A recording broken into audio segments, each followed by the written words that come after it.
This meeting is being recorded. Oh, interesting. New voice. Welcome to the new year. All right.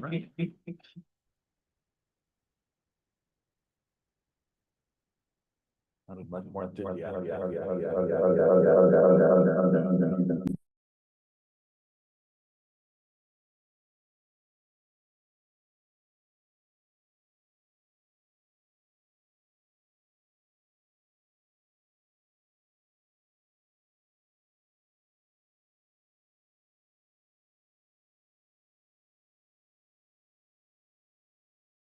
We're new at this.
Not like really good, but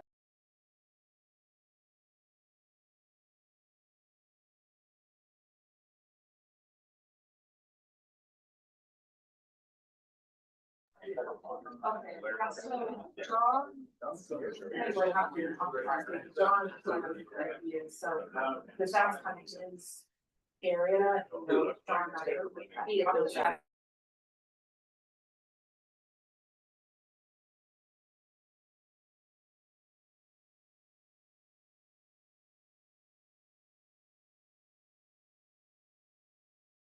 Test, test, test.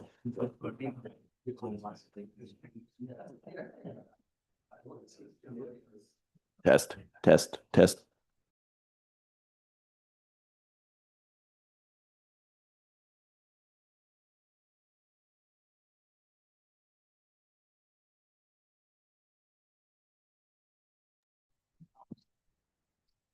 Doesn't seem to be doing it right.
Think so.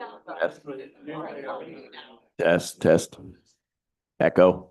Is there any echo? I don't, 1, 2, 3. it sounds better.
if you're online, how are they going to know that they can? Okay.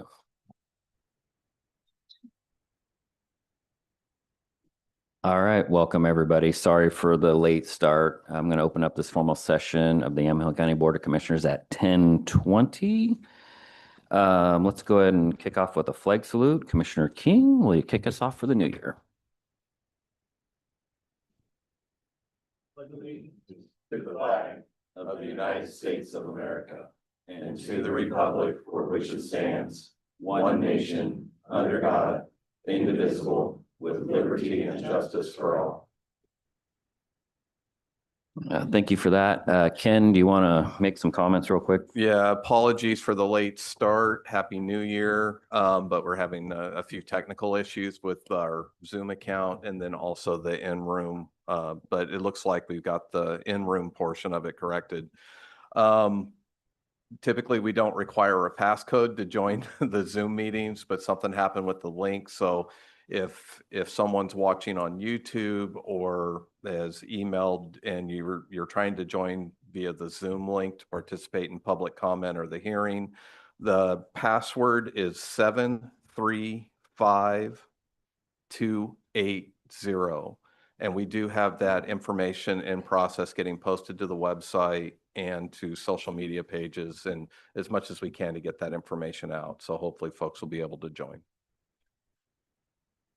All right.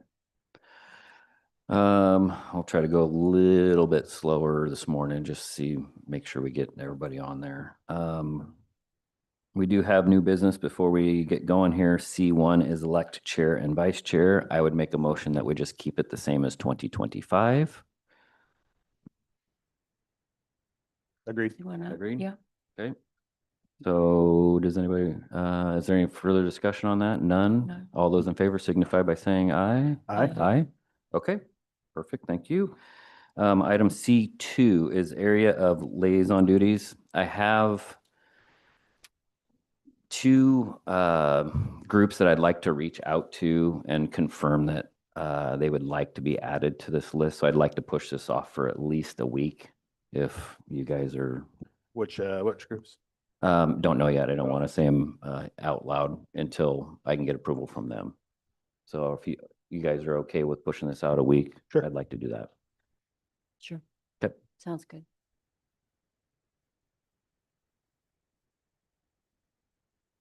D is calendar session. Is there any changes or additions that you'd like to make? None? No, I don't think so. Okay.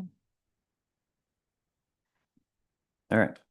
Use public comment. If you're online, raise your virtual hand. If you're in the audience, make sure you fill out the correct papers. The tan is for general public comment, and for the public hearing, you'll be filling out the green public comment card.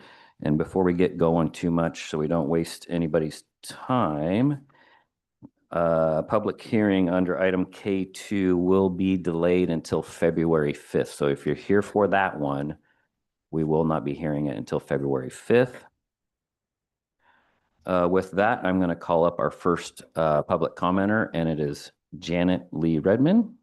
Come up and please state your name and address, please. Thank you. My name is Janet Lee Redmond, and I am from McMinnville, Oregon.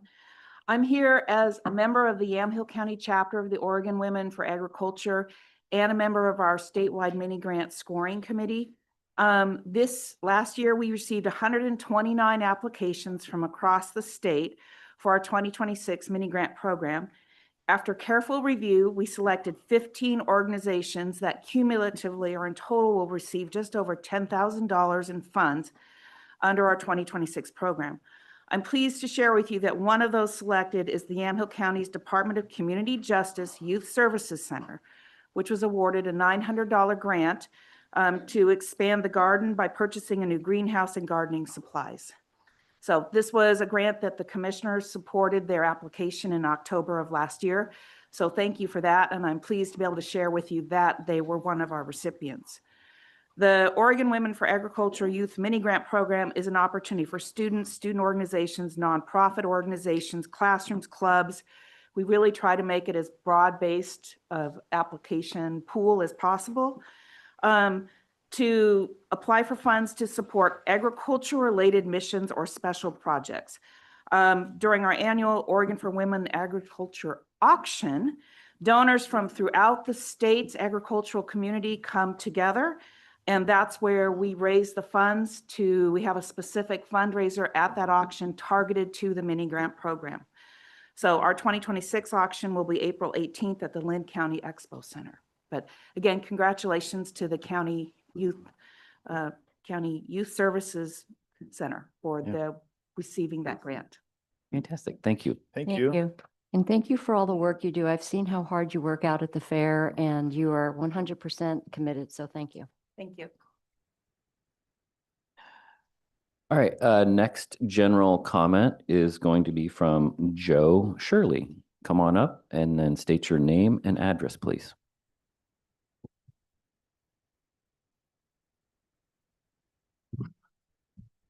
My name is Joe Shirley. It's 426 Northwest 19th Street, McMinnville, Oregon. Good morning, Commissioners. My name is Joe Shirley. You have received my misconduct summary, my formal complaints, and my supporting documentation. I'm here today because what has happened to me and what your sheriff's office has done since, and it needs to be stated clearly and publicly. What happened to me was not just a crash. What followed was a cover-up built on false statements, ignored evidence, and obstruction that extended up the chain of command, and it's still unresolved today. The truth of the crash is simple. On April 17, 2025, I was riding my motorcycle home from work. I was hit head-on by a driver who crossed into my lane. The photographs taken by the Yamhill County Sheriff's Office in the debris field prove it. The deputy worn camera footage proves I was conscious and coherent. Skid marks and tire tracks show exactly where the vehicles were positioned. There is no ambiguity in the physical evidence, but the Sheriff's Office did not follow the evidence. Instead, they closed the case quickly, knowing that if the victim was unconscious or dead, no one could change their narrative. I survived, and that is why this is being challenged. The official report is false, and they know it. Deputy in training Russell Vanderwettering completed the investigation and filed the DMV crash report within 24 hours without ever speaking to me, the victim. He relied on a witness who admitted he could not tell whether I was a motorcycle or a bicycle. He relied on a second witness who was referred to him by the driver who hit me and who was interviewed by phone hours after leaving the scene. For the next 5 days, my family and I repeatedly attempted to contact the sheriff's office about the investigation. Each time we were told the deputy was on vacation and would have to wait.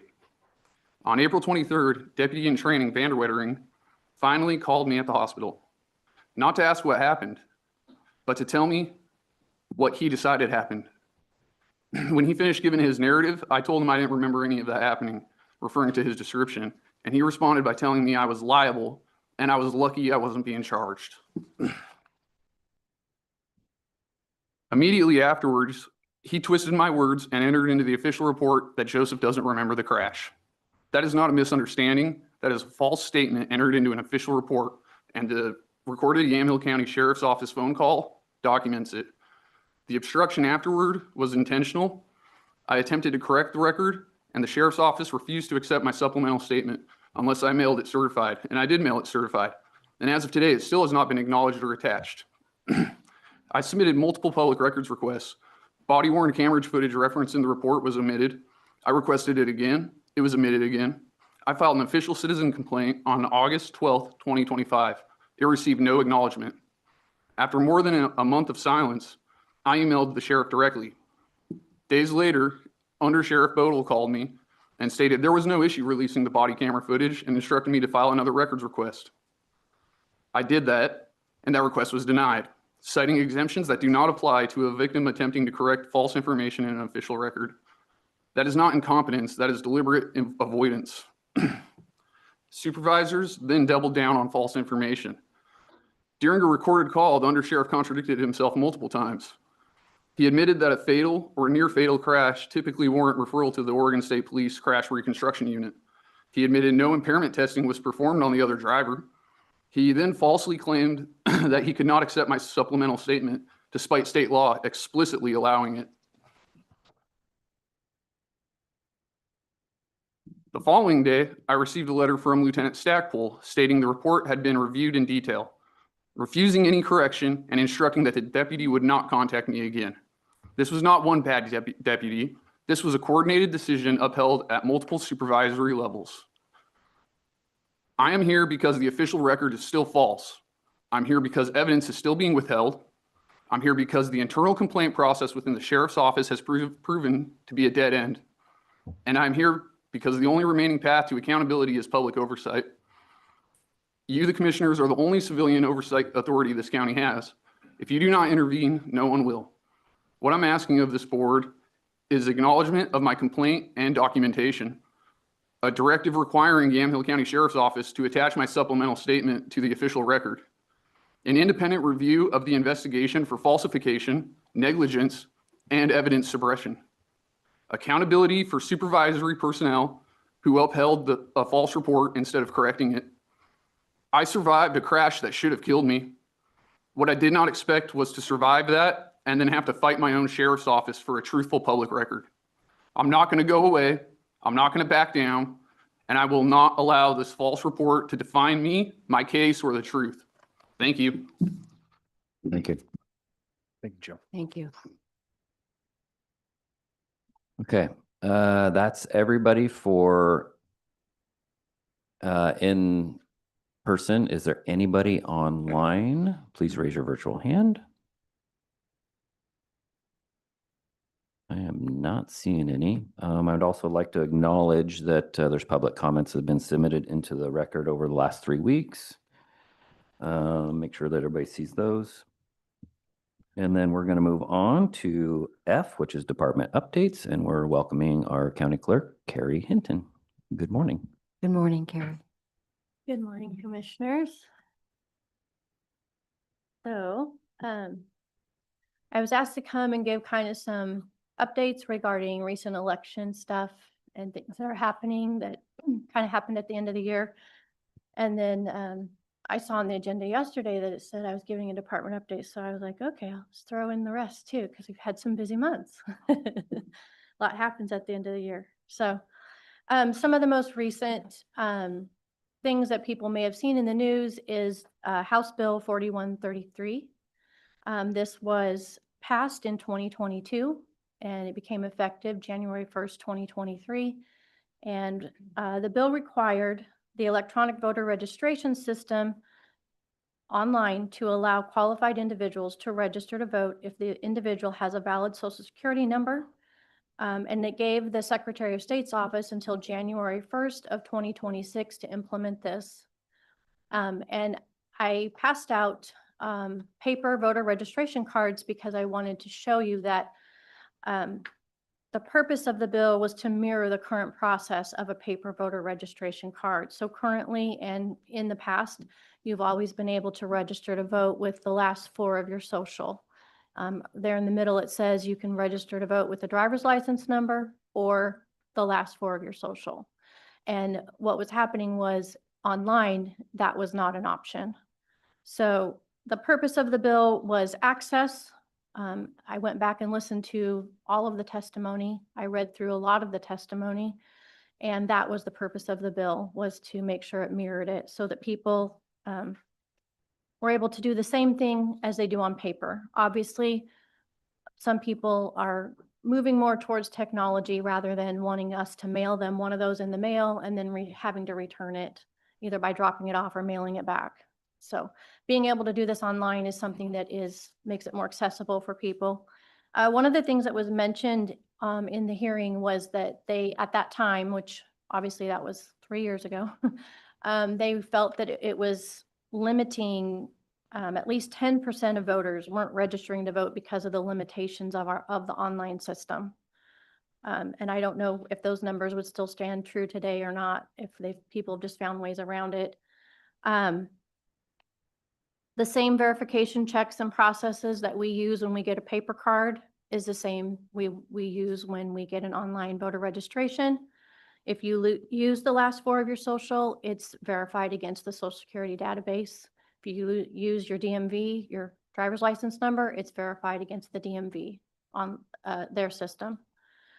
So the same exact verification checks are completed regardless of how you present your registration.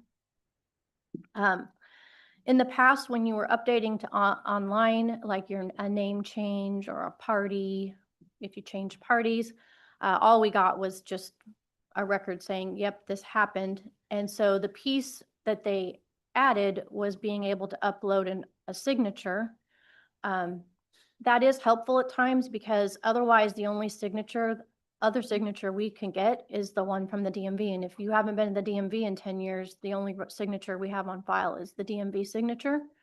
So just like we get if you use your driver's license number, we'll get your last DMV signature, which many times matches what we already have.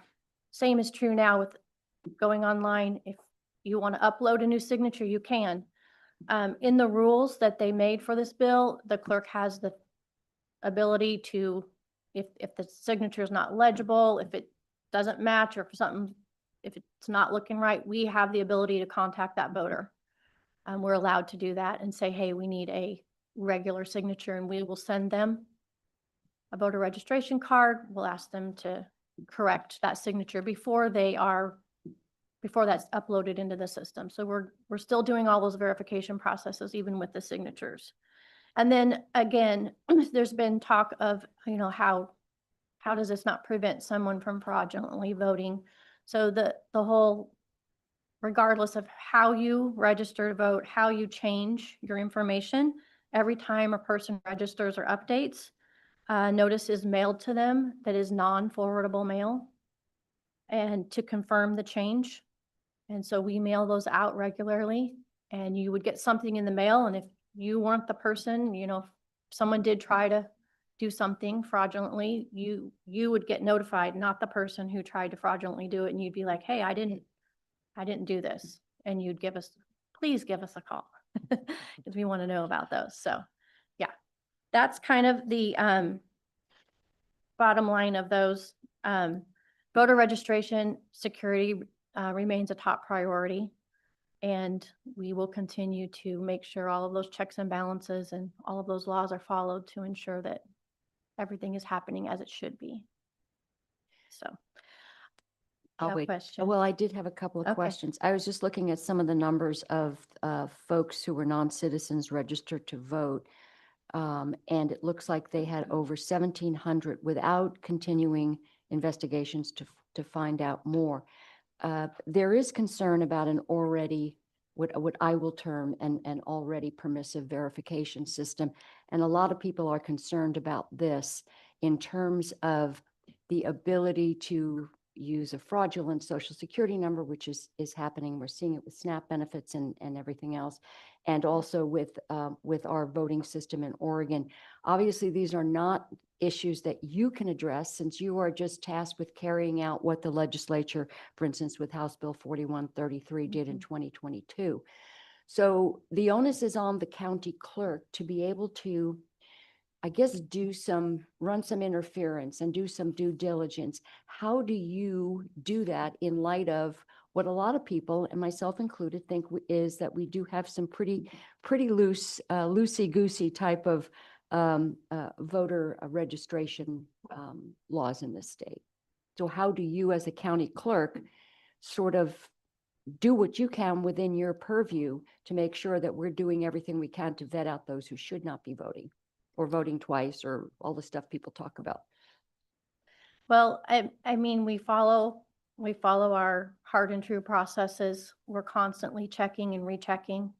There are verification steps that we can take a step further. There's some things that, if everything matches up and you're really slick, there isn't a way for us to catch an online voter registration. But the same is true if someone were to mail in a card. They don't have to drop those off in person. When any transaction's done at the counter, we ask for ID just to match up, know what's going on, bring in a recording. We're asking you, hey, who are you? What are you doing? So it can or could, but we feel that the processes that we have and the steps that we take with each registration, it's being looked at by a human. Nothing is just passed through, that we catch a lot of things. It's not like it's just, oh, this is some easy task. If we get more than 40 in a day, it's an all-day job. It can go into the next day just to get those processed. So it's not a quick fast thing where you're just stamping your stamp of approval and moving on. So there are many different things that we check. There's a lot of things happening right now with, people might want to change their name, right? And maybe you were registered to vote with a different name, and now you've changed your name, you've gone through the court order process of changing your name. We get those frequently, and those we usually have to send a letter sometimes because it's hard to tell. But we work through all of those situations. We contact the voter directly. I've made phone calls.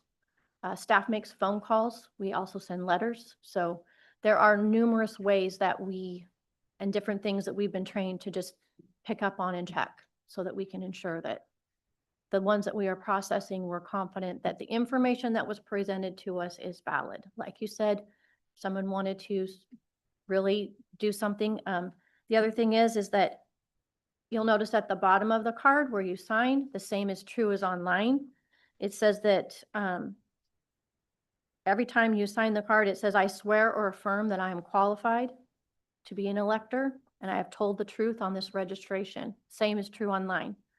So if someone were to be found out, and we will find them, we will eventually, whether it's today or tomorrow, but the state has caught many different people.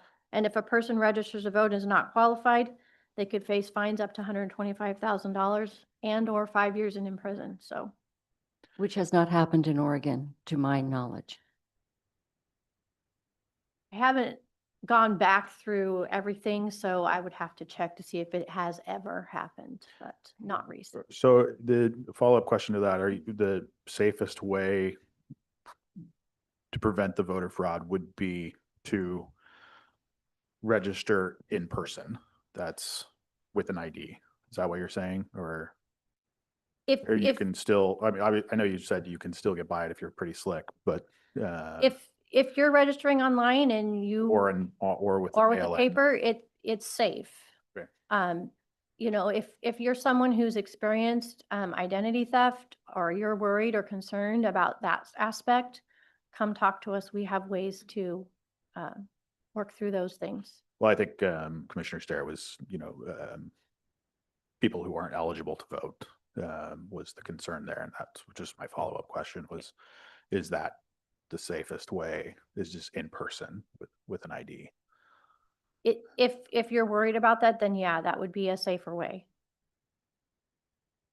Okay. Thank you. The other thing that came out in recent days, I think last week it was that the USPS, the United States Postal Service, announced that they had added a rule to define a postmark, including what markings qualify, and then they describe the circumstances under which those markings are applied. And the rule does not change any existing postal operations or postmarking practices. It was just intended to make public and improve public understanding of postmarks and how it relates to the date of the mailing. So it also let people know that time-sensitive mail could be affected. So this announcement is really not something new to what we are, and it doesn't really affect our processes because we've already been dealing with making sure that messaging is going out, especially before election cycles, that if you are mailing your ballot, truly the only true way to make sure that it is postmarked is to go into the post office and get what they call a hand cancellation, a postmark at the counter.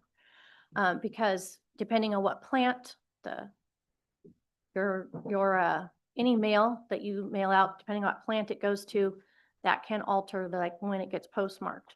So we've already been messaging that, but the focus now that we are really seeing is making sure that people are aware of this and planning ahead.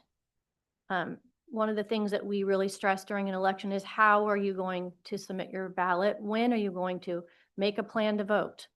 If you know you are someone who likes to vote on the last day, don't mail it. Bring it in. We have ballot boxes all over the county that you can drop it off. You can come into our office. You can go into a postmark and get it hand stamped. Those are the best ways to return a ballot. But the same time-sensitive requirements apply to many other things in our office, especially And our process remains black and white. If a postmark is past the deadline, the document won't be valid, even if it was dropped in the mail on time. And we have to follow the law and be consistent, and we are applying that consistently to everything. Even other things that have deadlines, you know, it has to be received by our office by 5 p.m. If a postmark doesn't count for that, or if it does, same rules apply. It's a very black and white process for us. Is it public knowledge to know how many don't meet the postmark date that are unqualified? How many ballots are received that didn't have That didn't have the correct postmark by date. So on that Tuesday or whatever, they're postmarked the following Wednesday. Do we have a count? Is that public knowledge? we have those numbers that we report it to the state, and then if anyone asks us, we can provide. Is it a lot in Yamhill County? So you'll notice that elections in November they've been falling right around Veterans Day. And then obviously in May, that can fall close to Memorial Day. So due to the holidays, what we have seen is that the mail we're getting the day after the election on Wednesday typically has some of Tuesdays, not all. So what we get Thursday is kind of Tuesdays. So that's kind of the catch up. Those are all been postmarked on time with the right date. Then, you know, you get kind of a week past that 7. So we can accept a valid postmarked ballot up to 7 days after the election. But once you get past that week, then we'll see like a straggler come, and those are like onesies and twosies, but we haven't received a lot. Okay. And why those got out of kind of the mainstream of how the others were all coming, you know, it probably depends on where it was mailed, what plant it went to, and then how long it took to get back to us. Looking at some of the Postal Service information regarding this, the information is when a ballot envelope traveling through the processing network may receive a postmark the day after it's collected, that's not changing their operational approach. So has been that way, and now they're just sort of calling it out, but that you can ask for a hand cancel or pay for a certificate of mailing if you really want to be sure. Certain. Okay, thank you for Yes. clarifying that, because it was confusing. We didn't know how this was going to impact vote by mail. Yes. Thank you. Yes. And we'll keep messaging out to people, especially ahead of an election, that I'll remind them to get a hand stamp or drop it off. Great, thank you. That's the best way. So in other news, our property recording alert service system has been widely and well received in Yamhill County. We have now over 800 registered property owners, users who are using that system, and it seems to be going well. We have assisted people who didn't have computer connections or things like that in our lobby so they could sign up, and everyone seems to be very pleased with that. The timing of launching that this last fall was really, that was the best avenue to get the word out, was with the tax assessors, property tax statements. And we really appreciated being able to partner with the assessor and his staff to roll it out that way. And our staff is amazing, and they've been helping people and explaining it and getting everybody signed up who needs to, is having technical difficulties. So it's been great. And then our archiving project that we were given some money to. It's interesting because early on, when I was first appointed clerk, I identified some gaps and some areas where additional digitization and preservation was going to be needed in order to maintain a records library this extensive. I know Commissioner Johnston has come and taken a look, and we have a library is what I call it now. Mhm. So it's been a big undertaking, but as a result of the initial assessments conducted, we were able to create a master inventory list, and we have now expanded that to include what mediums those records have already been preserved, because archiving looks different for different types of records. And so some records we only have a book. Some records we have a book and film. Some we only have film. Some we have microfiche. We've got it all. So it has been quite the journey. And in December, the State Archives Division came and visited, and they conducted a site visit to assist us in our project of archiving. And they have also provided resources for us even now, and then also continuing to assist us with ongoing needs as well, so that we can maintain what we have and also preserve it to be more useful. We are working with the state archives to identify the proper disposal and or donation of some very, very, very, very old mortgage books, because those are not required to be kept with us anymore, because obviously that mortgage has been fulfilled. It's 100 years old. It's gone. So yeah, so we're working with them on that. We have entered into an agreement with a vendor specializing in records management solutions that include book preservation and the digitizing of records, which will enable us to provide streamlined access and a better research experience for the general public. So digitizing these records does not mean we are disposing of any hard copies that are permanent. We are just making sure they are accessible to be searched without having to physically handle the book, because the books are getting old and they are deteriorating. And we've even noticed that we've started to be very careful and sometimes even use gloves, because just even the tiny little imprint, if you have just anything, it can leave like a little mark just from the oil on your hands. So we have to be very careful. So the end goal in preserving and digitizing the vast library we maintain is really to just really make this more accessible to the general public, because if you don't know we even have the record, you don't know to even ask for it. So this will put those out there. There are some hurdles we are still facing with being able to allow the public to purchase these documents directly from our website, but we're working with our vendors to hopefully work out all those little kinks. And in the end, they will be able to sit at home on their couch and have access and buy one if they would like to. So overall, we're expecting a very busy election year coming up. And now we're into preparing budgets. And so due to already known increasing costs, which are currently coming in, we've been reaching out to vendors.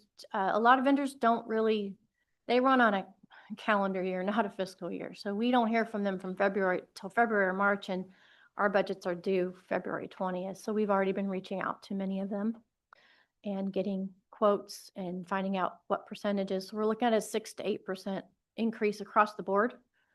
And that's just for software licensing, maintenance agreements, and then just increases in general to costs of doing business. Recording revenue is still at a minimum. We're just maintaining kind of where we were at last year at this time. We're kind of about the same place. Recording revenue was never intended to fund elections, and we're not seeing any significant increases due to the flat real estate market and interest rates remaining they're not really moving much. And again, we only get $5 per page from each recording. The rest of the money collected is dispersed to other agencies and departments. So it costs you $87 to record a one-page document, and we get $5. So that's where we're at with that. We are anticipating quite a number of statewide measures on the ballot in November. So that will increase our election costs and time and resources. It will require a lot more personnel to manage that. We have seen an increased number of marriage ceremonies in the last few months. And last month I did 19 ceremonies. So everyone's getting married. I don't know what's going on.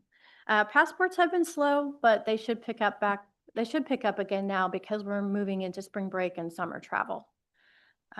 And then we just completed our annual business license renewals. That is always due on December 31st, last day for us to get those out. And then our Property Value Appeals Board, anyone wishing to appeal or file a petition regarding the values of their property, those were due December 31st at 5 p.m. and postmarks do count. So we did get a couple postmarked ones. So that consists of community members. The board consists of community members who will hear the petitions. sometime after the first Monday in February, but we have to be completely adjourned by April 15th. So I think that hits all the high notes. If you have any other questions, let me know. Thank you. We appreciate you. Thank The you. new clerk's office is well underway for construction, so be prepared. We're going to try to hit it before November's election, at least right now. So, and we're all here to help. It's good to have goals. Yes.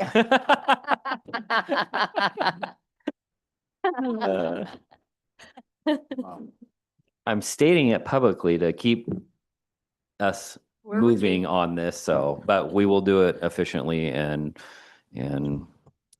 be very cognizant of the elections coming up. I know it's tough to try to hit it between elections because it's just the way it is and we know how busy you guys get. So we're all here to help and do whatever we can. Thank you. Yep. Thank you. Construction contract will be coming before the board next week. Thank you, Carrie. Thank you, Carrie. Thanks, Th- Gary. Thank your team as well. Thank you. Yeah. I will. They're amazing. They are.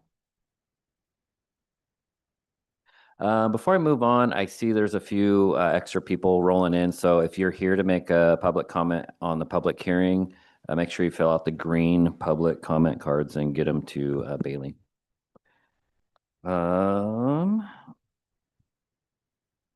G is work session. There is none.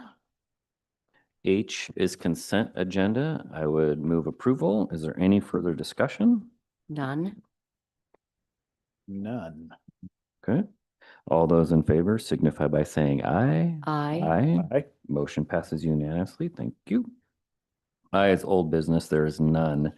J's other business. J1 is rescind board order 25412, a repeal of board order 25-378. Does anybody want to fill us in on this? Christian. Yeah, apologies. When this was the rescission of a previous board order and it was the incorrect board order. So what we're doing is repealing that incorrect rescission, and then the second item is rescinding the correct board order. So it was just a numbering error. Okay. My fault. Apologies. I would move approval. Is there any further discussion? None. None. None. All those in favor signify by saying aye. Aye. Aye. Motion passes unanimously. Item J2 is rescind board order 25-379, approval of a board order and findings in the matter of approving on remand planning docket number PAZ-01-24/S-03-24, a comprehensive plan amendment and approval of a 14-lot subdivision for tax lot number R44180100, applicant John Abrams. I would move approval. Is there any further discussion? None. None. None. All those in favor signify by saying aye. Aye. Aye. Motion passes unanimously. Thank you. Thank you. J3 is consideration of approval of an intergovernmental agreement, IGA, number 15568, between Yamhill County and the Oregon Youth Authority for expunction of juvenile records in the total amount of $57,705.84, retroactive to January 1st, 2026 through December 31st, 2027. I move approval. Motion's been made. Any further discussion? None. None. All those in favor signify by saying aye. Aye. Aye. Motion passes unanimously. Thank you. Item J4 is consideration of approval of a memorandum of agreement between Yamhill County Health and Human Services and Oregon Health and Science University, OHSU, for the Nutrition Oregon campaign in the amount of $28,954, retroactive to January 1st, 2026 through December 31st, 2026. Chair, I move approval. Motion's been made. Any further discussion? None. None. All those in favor signify by saying aye. Aye. Aye. Aye. Motion passes unanimously. Thank you. That brings us to K, which is public hearings. Does anybody need a break before we get into public hearings? I'm good. I'm good. Okay, we'll move right into it then. Very much.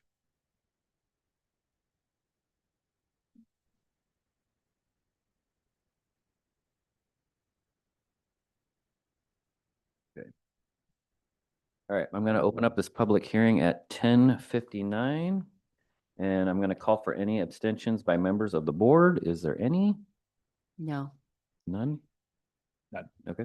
I'm going to ask the parties if there are objections to the jurisdiction of this board to hear the matter before it. Seeing none. Okay. Does any board member need to announce and state on the record any substance of an ex parte contact or any site visits? Mm. I delivered pizzas there about 4 years ago. I don't know if that counts for anything. No, just kidding. It's on the record now, so I don't. No. Nope. Okay. And then we'll go to the reading of statements by Lance. Thank you, Mr. Chair. Oregon law requires that persons who attend a land use hearing be advised of certain rights and duties before the hearing begins. First, with regard to the standards for approval, state law ORS 197.797 requires that we list the applicable substantive criteria that must be met in order for the county to approve the application. The applicable standards will be listed by the county planner in a moment as part of the staff report. Testimony, arguments, and evidence must be directed toward the standards for approval. Second, the raise it or waive it rule. Under Oregon law, any issue that may be raised in an appeal of the county's decision in this matter must be raised before the record of this hearing is closed. Failure to raise an issue accompanied by statements or evidence sufficient to afford the decision makers and the parties an opportunity to respond to the issue precludes appeal to the board based on that issue. Third, and this is directed to the applicant, under ORS 197.796, failure of the applicant to raise constitutional or other issues relating to proposed conditions of approval, again with sufficient specificity to allow the county to respond to the issue, precludes an action for damages in circuit court. Finally, I will also note that under Oregon law, and because this is the initial evidentiary hearing on this matter, any participant that is anyone who submits oral or written testimony during the hearing. Sorry, my bad. This is not the initial evidentiary hearing, so please disregard that last statement. Okay, so that'll bring us up to staff report. Yes, this is a hearing for the Grange Hill bed and breakfast application, and it's had a long history, so I'll just briefly go through that. In 2022, the original approval was issued by our office and was appealed by Friends of Yamhill County to the Board of Commissioners.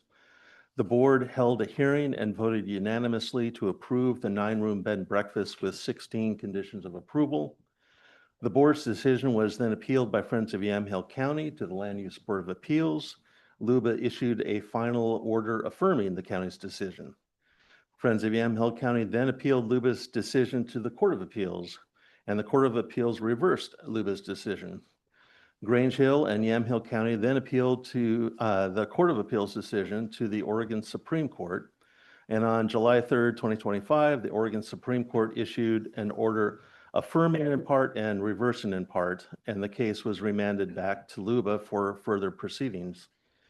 On September 19th, 2025, LUBA remanded the decision back to Yamhill County. And the issue at hand is a very narrow one and is identified in LUBA's 2025 remand. Both the remand and public notice limited accepting evidence and arguments regarding only the following issues. The remand will be limited to accepting testimony, arguments, and evidence as to whether the subject dwelling, identified as Grange Hill Estate, 9580 Northeast Warden Hill Road, Dundee, is a dwelling within the meaning of ORS 215.448 and Yamhill County Zoning Ordinance 1004.01C, including whether the dwelling will be occupied by the farm operator. That ends this portion of the staff report. Thank you. That brings us to the applicant's case. You guys want to come on up? Did we get the slideshow squared away and all the links?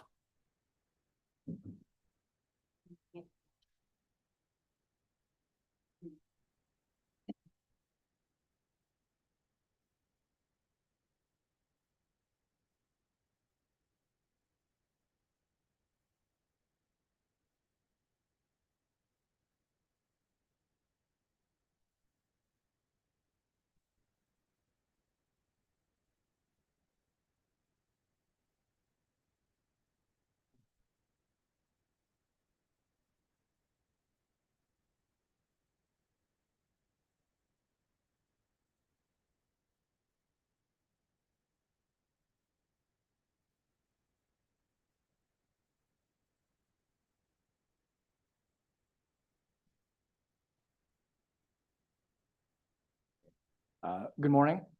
Good Uh, morning. Thank you for the opportunity to present here to you today. For the record, my name is Kevin Kono.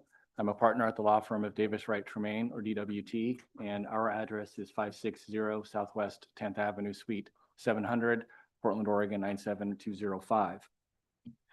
I'm the lawyer who argued this case before the Oregon Supreme Court, and we're going to focus a part of this presentation then on those narrow remand issues that resulted from the Oregon Supreme Court's decision and LUBO's remand order. And today's presentation will provide evidence and argument to show why the board should reapprove Grange Hill's conditional use permit for its bed and breakfast home occupation. With me here today is my colleague Elaine Albrecht, and online my colleague Caroline Silic. We also have members of the Grange Hill team here today, Chip Siegel and Nicholas Meltzer. So we'll run through the presentation and then would like to save some time for rebuttal following the close of public comments, if we may. Before I get started on the presentation,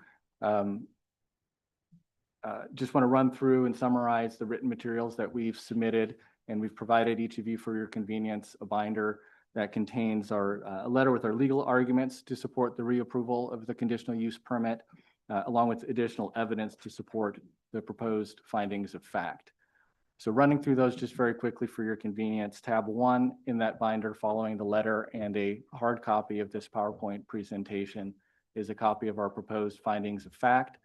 Most critically, those findings propose a finding that the structure is a dwelling within the meaning of the statute and code provisions that the staff report referenced, and that Grange Hill will satisfy the farm operator occupancy requirement for a principal dwelling on exclusive farm use land.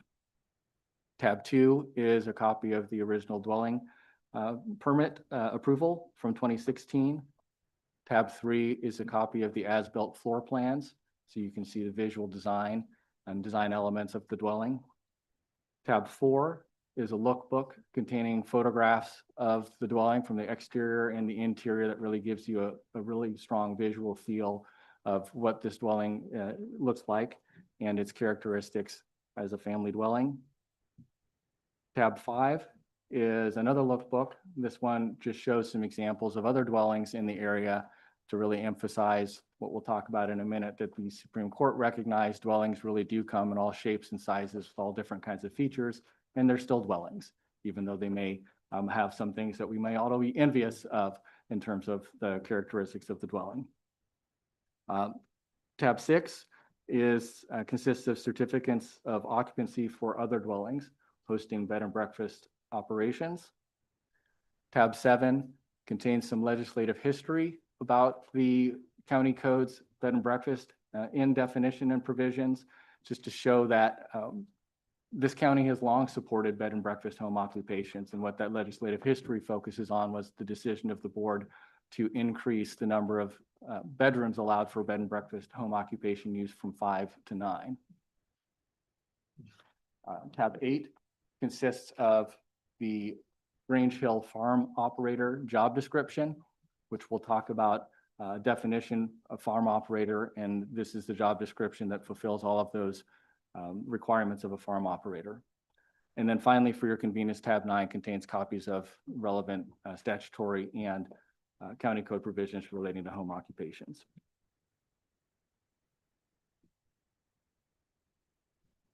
So moving on to a high-level overview of the property. Grange Hill owns just shy of 19 acres, 13 acres of which have planted Chardonnay and Pinot Noir grapes. This slide shows a view looking up toward the dwelling from the vineyard, and we'll have more pictures in this presentation and again in your lookbook, but also just a shot of the interior with the large windows from the living space and common area looking out the view over the valley.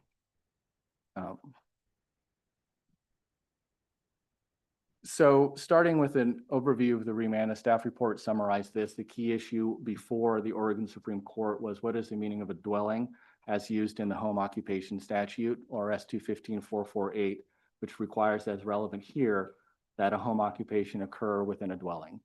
And the court concluded that a dwelling means a structure that satisfies the requirements for a dwelling that may be established as a matter of right in the zone. Here, that means a primary or principal dwelling in conjunction with farm use. But more specifically, again, as the staff report noted, the issues on remand to answer that question now are very narrow. And there are three. Remand issue one relates to the interpretation of the county code's definitions of dwelling and dwelling unit and family and bed and breakfast inn. This was really not an Oregon Supreme Court remand issue. This is one that LUBA remanded because in its initial decision, it had interpreted the code on its own to reconcile arguably inconsistent portions of dwelling and bed and breakfast inn, and rightly recognized that a bed and breakfast inn has to be given meaning and controls over any arguably contrary aspects of the definition of dwelling. And we'll submit that there's no other way to interpret the code to give provisions addressing bed and breakfast meaning without reading them out of the code altogether. The second issue is the design characteristics. The Supreme Court talked about the design characteristics and needing to look at those to determine whether the structure is a dwelling. Here, the consideration is whether the design is consistent with that of a dwelling, and it is, as we'll show when we walk through the materials here. And then the third remand issue is the farm operator question. Under the Supreme Court's interpretation of the meaning of dwelling as used here, the dwelling needs to be occupied by a farm operator, and we'll talk about what that means and how Grange Hill will meet it here. So those are the limited issues on remand, and again, they are quite narrow. I'm going to jump to remand issue number 2 and then number 3 before addressing that first remand issue, because again, 2 and 3 were the ones that the Oregon Supreme Court focused on. So we're going to start with the design characteristics discussion, then go to farm operator, and then we'll talk about interpretation of the county code. So here's some key language as the Supreme Court recognized that dwellings come in all shapes and sizes. And the examples it gave here in this quote are, you can have a dwelling with 9 bedrooms with en-suite bathrooms. You can have a dwelling with a massive home theater in it, and it's still a dwelling. Having those features doesn't change the nature of the structure. And you'll see other examples of that when we go through lookbook tab number 5 of some of the other dwellings. But I think we can all think about other features that a structure might have that don't change it from being a dwelling, from a bowling alley to a swimming pool in the dwelling, a basketball or sports court, a kitchen with commercial grade appliances. Those are all features that a dwelling might not commonly have, but they don't change the nature of the structure from being a dwelling. And that's something the Supreme Court recognized when it's talking about how dwellings can have design features that might straddle categories of buildings, because obviously bowling alleys have bowling alleys and they're not dwellings, but having a bowling alley doesn't change the nature of the structure. So here, Grange Hill is designed as a dwelling.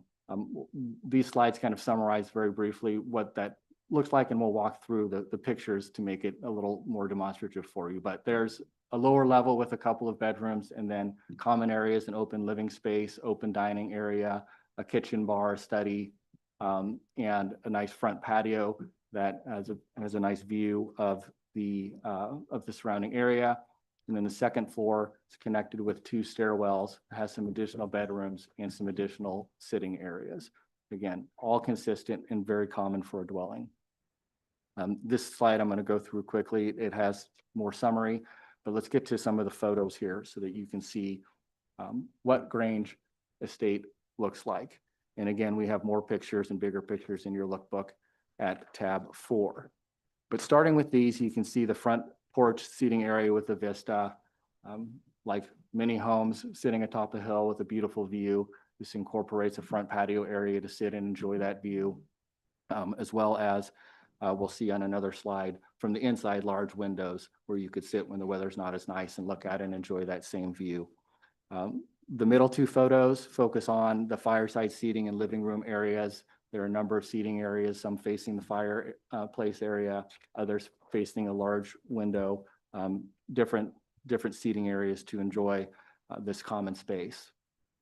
And then we have a couple of pictures of the kitchen area, which is has a bar in the shared living space, a kitchen bar or island rather, as well as the appliance areas. Some more design characteristics and photos, just really emphasizing this common atmosphere that the dwelling creates on the first floor in particular, where you can see just different angles of the various living in shared spaces. This one shows on the right the fireplace and seating around it, as well as looking, being able to view the stairwells to the upstairs area.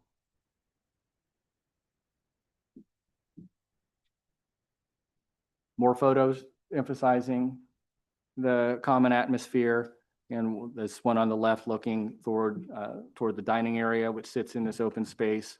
And then we look down and see one of the bedroom areas near a stairwell, and another view of a common sitting area that emphasizes the view and the large windows that you can sit and enjoy the view at a family gathering or other gathering from that common space. So all of this is connected in a large open area, sharing this common atmosphere. Moving upstairs, we have here just a few examples. Picture of one of the bedrooms, en-suite bathroom, and the middle picture is one of the upstairs sitting or living areas. And all of these are connected. The upstairs bedrooms all connect to a shared hallway and shared stairwells as part of this common atmosphere.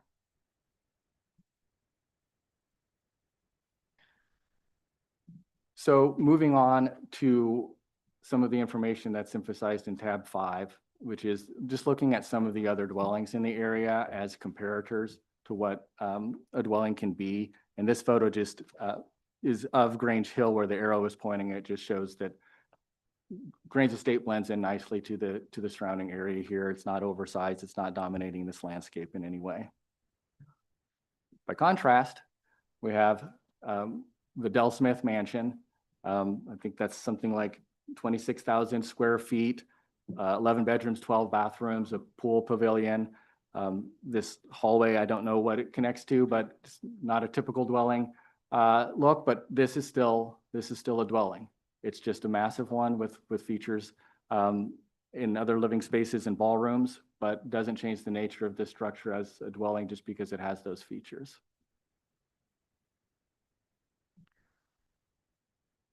Another example, this castle-like structure, 10 bedrooms, 9 bathrooms, 13,000 square feet, some very interesting and unique interior design. Still a dwelling, even though it has these unique design features. One more example, and we have more at tab 5. This one's a little smaller, but it shows a very similar open layout. Classified as a dwelling, and here you see a similar open living space with a connected dining area, the connected bar or kitchen island, large windows, overlooking the valley, and very similar to the Grange Estate design. This too is a dwelling.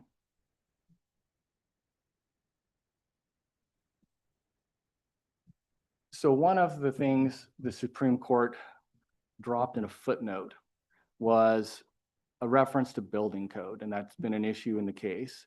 And what the Supreme Court said was building code standards are relevant, but it emphasized they're not determinative. And unfortunately, the Supreme Court didn't give any further guidance about what that means. But if the Supreme Court had intended some sort of strict application or determinative effect of building codes, it would have said so, and it said the opposite. It's just said essentially, look, a county can't totally disregard building codes. They can't say we're not going to look at that at all, but it left broad discretion for the county to decide whether there's any importance to building codes in a particular case or none whatsoever. And it just can't say we're not even going to look at that. But here, I think it's important to remember that building codes and land use laws serve different purposes, and we lay that out in our written materials. But building codes are about promoting safety. Building codes are about structural safety and mechanical safety and electrical safety. And so no one should be penalized for building their structure to higher than required safety standards. And building to higher safety standards doesn't change the nature of a structure. We would point out that these are certificates of occupancy for other bed and breakfast operations in the county, and we would note these are in the record, and note that they are occupancy group R1 as well. So that's entirely consistent with an R1 building code. Building to R1 doesn't change the nature of a structure or remains a dwelling, because a bed and breakfast home occupation can only occur within a dwelling. So the building code, it shows Grange Hill's focus on enhanced safety. There are no safety limits. Our R3 occupancy code, which is the baseline single-family residence standard, just sets a minimum. And there's nothing that says you can't build to a higher standard. And in fact, I would suspect this is happening in many rural areas in particular, where there are fire hazards or fire concerns, wildfires, that people are choosing to build to a higher fire standard that far exceed what an R3 standard would require, but that doesn't change the nature of the structure. And if Grange Hill was contemplating a bed and breakfast home occupation conditional use in this structure, so it built to this R1 standard to ensure and enhance the safety of the structure. If they had simply never contemplated a home occupation, but chosen to build 3-hour firewalls, which are more than required for R3, for example, or 5-hour firewalls, it's inconceivable that that would change that dwelling into something else. And so it remains true that building to the higher standards can't change the nature of the structure just because now Grange Hill is seeking a conditional use permit for a bed and breakfast home occupation.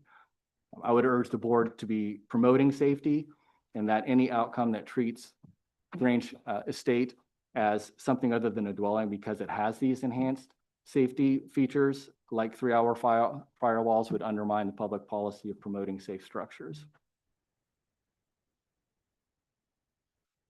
Moving to remand issue 3, the farm operator question. Again, the Oregon Supreme Court said that to qualify as a primary dwelling in conjunction with farm use, the dwelling must be occupied by a farm operator. The court didn't define the term farm operator as used in this context. It did note that LUBA has looked to the definition of farm operator in the farm help dwelling context. And so Grange Hill proposes this definition of farm operator, which is consistent with that definition. Again, for this purpose, it's not defined by statute or regulation, but this tracks the farm help, farm operator definition and the authority surrounding that, which we've laid out in our letter submission. We propose a definition of farm operator as the person primarily engaged in providing on-site management and oversight of farm operations, including advising about and participating in day-to-day decisions about such things as planting, harvesting, maintenance, and third-party contracting. This encompasses what a farm operator does. So Grange Estate will be occupied by a farm operator. We've submitted in the record, and it's at, I believe, tab 8 is the job description that tracks, frankly, in more detail, the farm operator definition that we've just provided, and shows that the person that will be fulfilling this role and occupying the dwelling is a farm operator. The farm operator will also oversee the bed and breakfast home occupation as the on-site resident. And Grange Hill proposes as a condition language that prior to operation, Grange Hill provides evidence of farm operator occupancy. And then the final remand issue for discussion, I would submit, doesn't require much. It is, again, that question of the definition of dwelling under the county code excludes transient occupancy, and there have been arguments that allowing a bed and breakfast use is transient occupancy and therefore removes the structure from a dwelling. And here we point to the definition in the county code of a bed and breakfast inn, which by definition occurs in a single family residence and contemplates lodging for compensation. So under any construction that treats allowing a bed and breakfast use as taking the structure out of a dwelling would read out of the county code entirely all of the bed and breakfast provisions and all of the provisions that allow and contemplate bed and breakfasts. County code, as well as state law, which applies to interpretation of ordinances, requires interpreting code provisions to give effect to all provisions where possible, and requires giving specific provisions controlling over general provisions. And so bed and breakfast inn definition and those provisions are more specific and must be construed to allow bed and breakfast use, notwithstanding any arguments about the definition of dwelling. And again, this analysis is laid out in greater detail in our legal submission.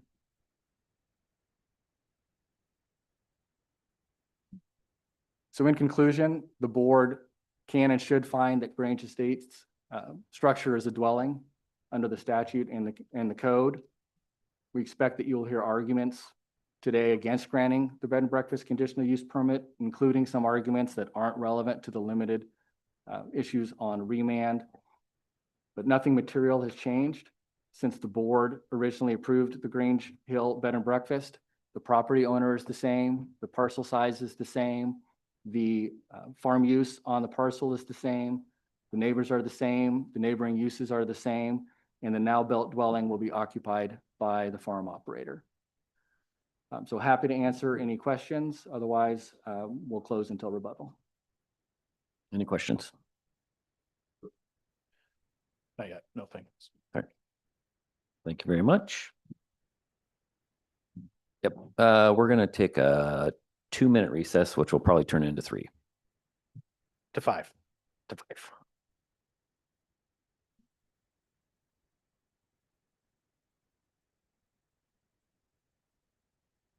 Good idea.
All right, and we're back. Thank you very much.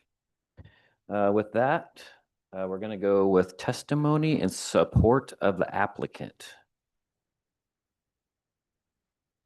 I don't have any filled out with green cards. Is there any online that are in support of the applicant? Please raise your virtual hand. I'm seeing none. Okay, we're going to move on. We're going to have the appellant's case. If there's any opposition or organized opponent's case, come on up.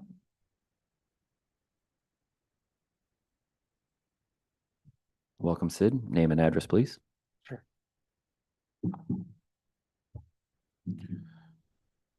For the record, Sid Friedman for Friends of Yamhill County, Post Office Box 1083 here in McMinnville.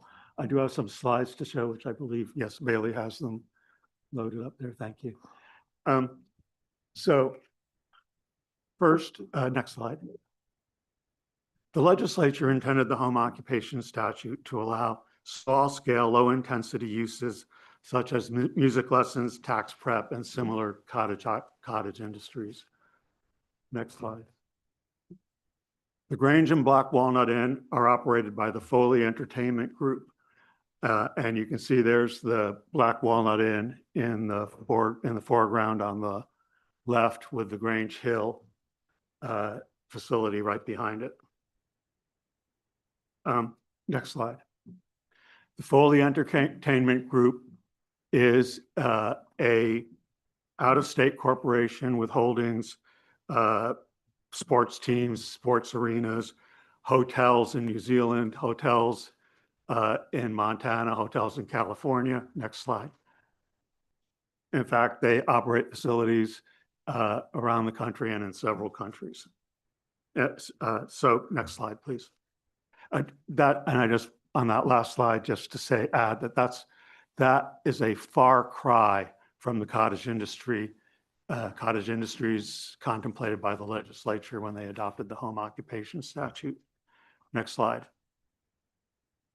The Grange and the Black Walnut Inn function as a unified operation, and you can see that clearly here.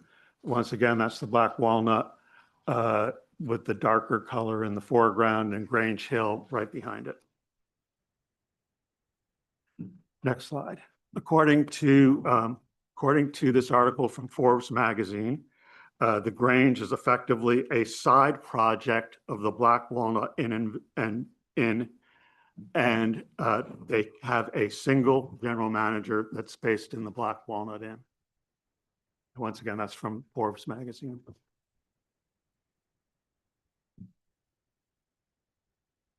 Next slide. There is no evidence in the record that the hotel general manager is also the farm operator. And it is not credible to call the Grange a single family dwelling. Next slide. This is a screenshot from the design and architectural firm that designed the project. And you can see, it's a little hard to see, but where that arrow is, it is not described as a residence or a residential project. It's described as a winery and hospitality project. Next slide. This is another image from their project website, again, describing the project as winery and hospitality, not residential. Next slide. And here's one more image from the design firm's, architectural firm's website, not designed as a single family dwelling, again, winery and hospitality. Next slide, please. Industry professionals call it a hotel. This is an article from an excerpt from an Oregonian article from the spring of 2025, specifically calling Grange Estate a hotel. We've entered in the record other articles from other publications that do the same. Next slide, please. And contrary to the applicant's contention, this doesn't fit the county's definition of a single family dwelling because it is not one dwelling unit designed for and occupied by one family only. Next slide, please. Instead, it fits squarely within the county's definition of a hotel or motel because it is designed and used for the temporary accommodation of tourists and transients. And I just want to briefly touch on something that the applicant's attorney said. And we are in no way asking you to read the definition of bed and breakfast out of the code as he implies. The bed and breakfast provisions apply in all zones within the county, not just the farm zone. It's only within the farm zone that it must occur, the home occupation, the bed and breakfast must occur within a single family dwelling. Next slide. Even the Foley Entertainment Group at times refers to the Grange as a hotel, as you can see where that arrow is pointing to on the middle of the slide. Next slide. The same is true of the Black Walnut Inn. Here's a screenshot from the Foley Entertainment Group's website that refers to the Black Walnut as our Oregon Winery Hotel. And once again, they function as a single operation. Next slide, please. So the applicant is asking you to reach conclusions that are not credible. The common sense conclusions are that the Grange is not a single family dwelling. This is not a home occupation. The hotel manager is not the farm operator, and therefore we ask you to deny the application. Thank you. Thanks. Be happy Sid. to answer any questions. Any questions for Sid? Thank you. Thank you.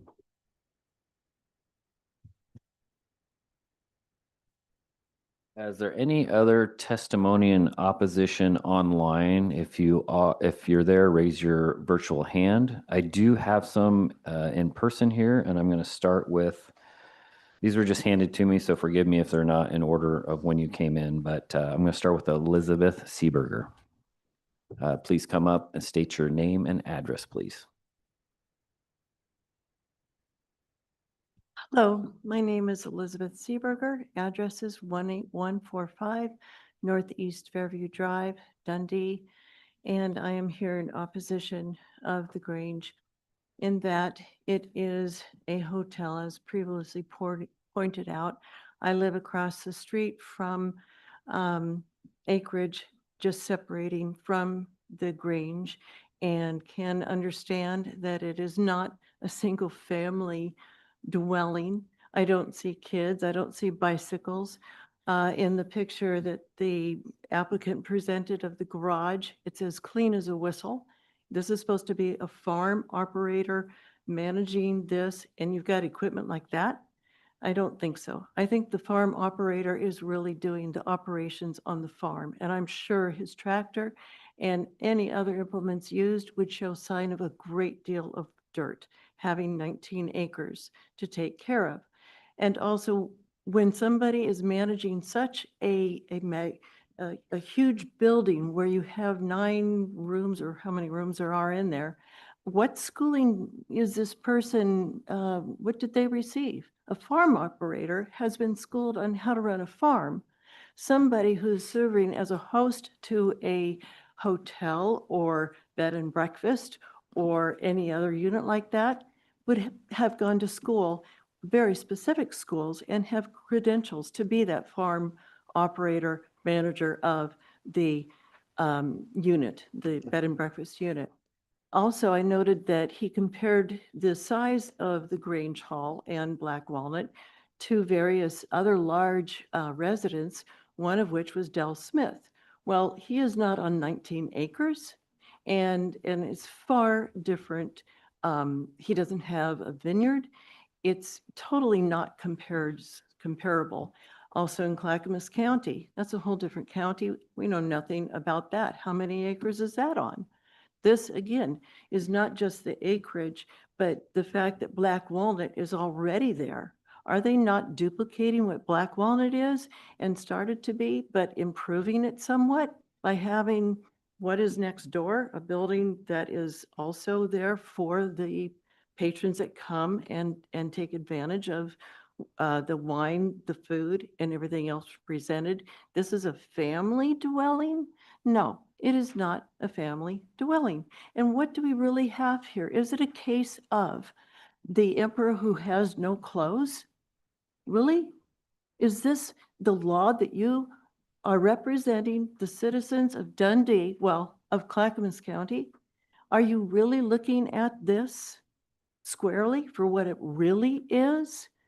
As was just pointed out by the magazine articles, by the descriptions themselves, by the Foley Entertainment Group, are they calling it a bed and breakfast?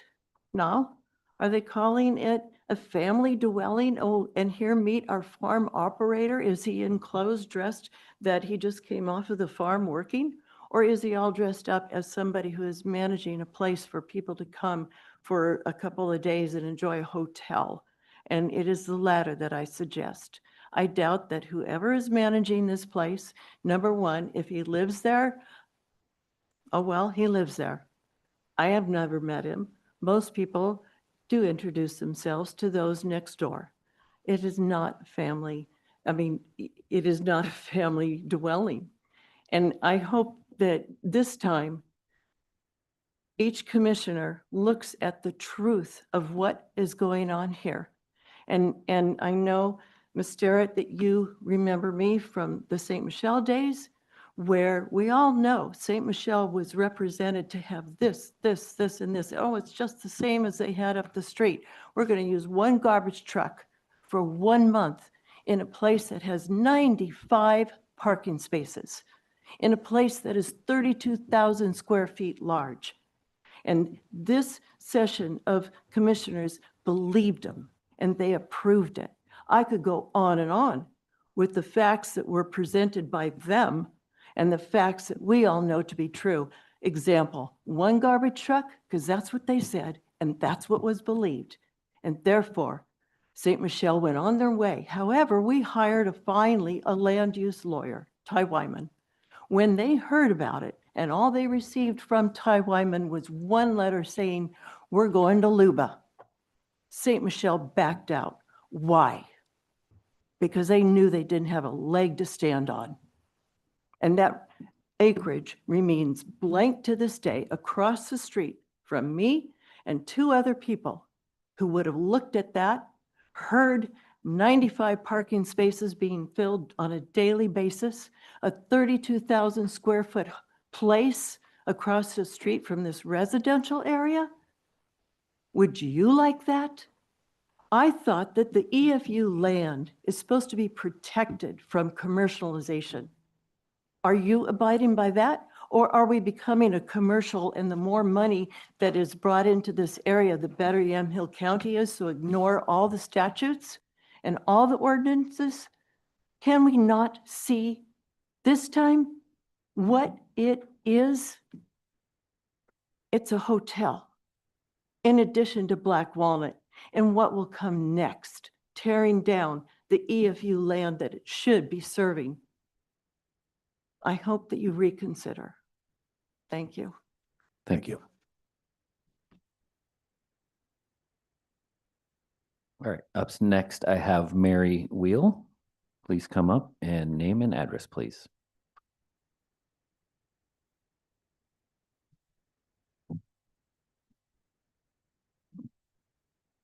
Hello, everyone.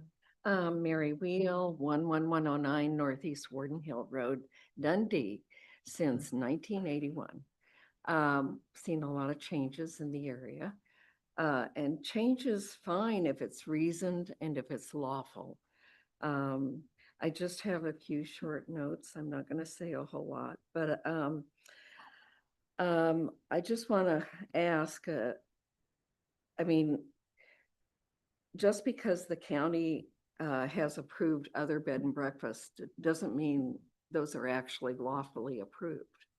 There have been many projects of dubious qualification in land use planning. And a lot of times it's only because there's an entity like Friends of Yamhill County that bring forward challenges is an application really questioned? And so I reject the lawyer's comments and comparisons to other previously approved projects. This is the slippery slope that we're talking about today. If you approve this, well and good, come on in. Everybody in the future that wants to have a big project, they said it was okay here. Now we get to do it there. So that's part of my concern. I just have to question whether a farm dwelling would rent out en suite bedrooms with their own bathroom. Each and every one of these bedrooms has a bathroom. That doesn't sound like a dwelling to me. I just hope that you uphold your oath of office and do abide by the laws of the state and the county. Because if we can't adhere and apply our land use laws in each and every circumstance, what do they stand for? So, and in final, if it looks like a duck, sounds like a duck, walks like a duck, it is a duck. So that's it. Thank you, Mary. Thank you, Mary.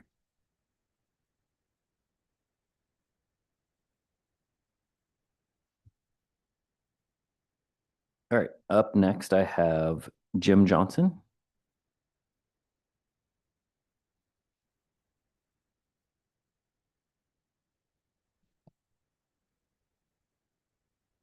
Good morning, Commissioners, Mr. Friday. My name is Jim Johnson. I'm the Working Lands Policy Director for 1000 Friends of Oregon.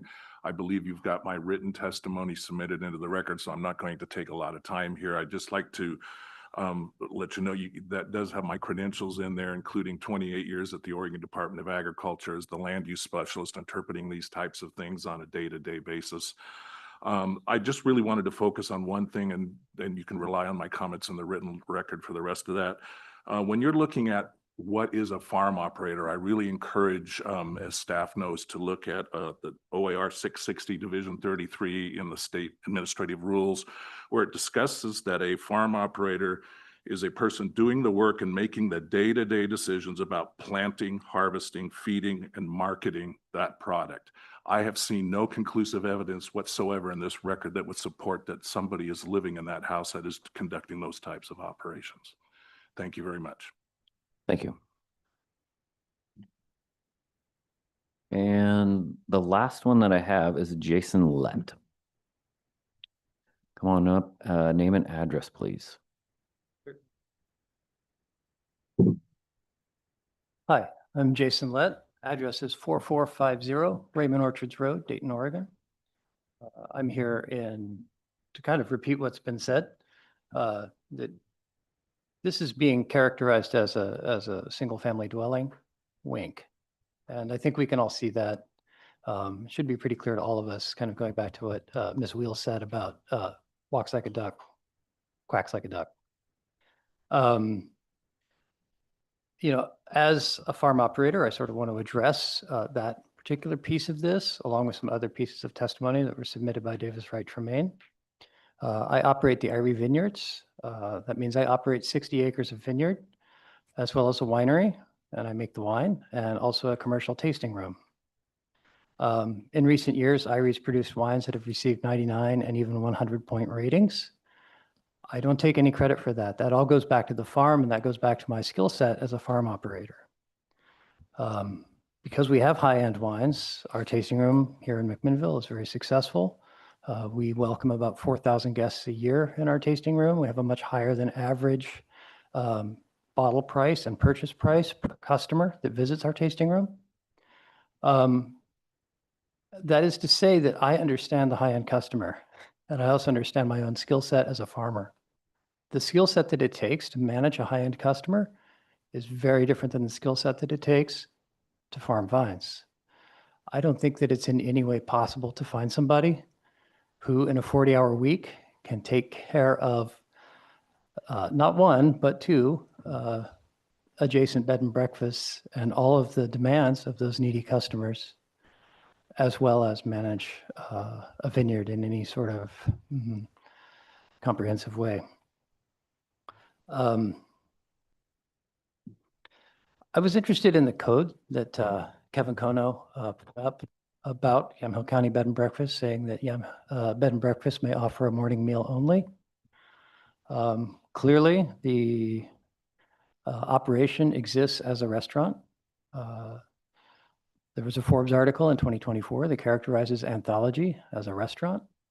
So while we're expected in this testimony to believe that that's just a big open air sitting room, it functions as a restaurant.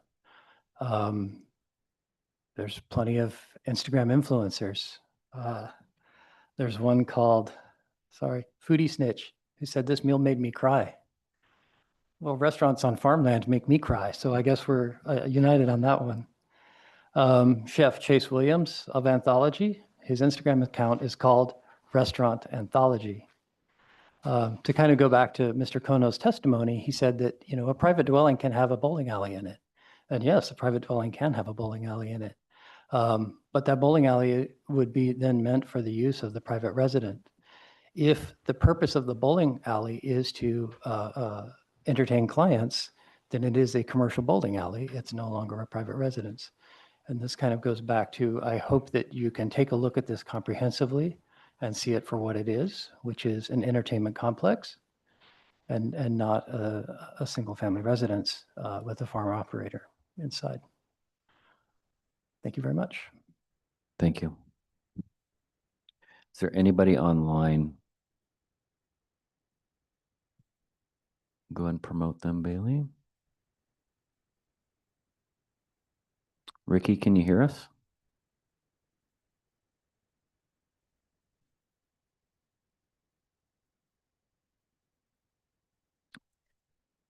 We cannot hear you. Hang on a second.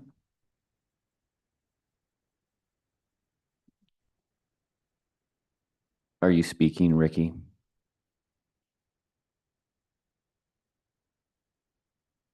Can you give us a test, Ricky?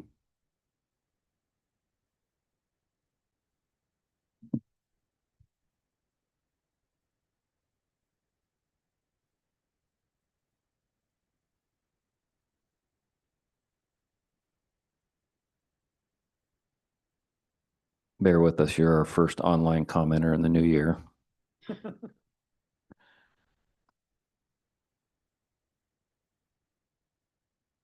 You can just say something every once in a while, Ricky. That'd help us out a little bit.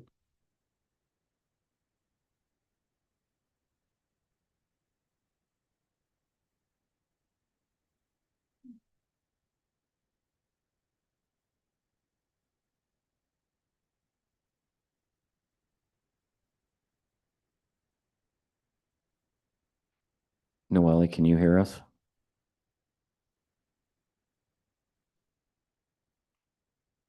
Can you unmute Noelle if you hear us?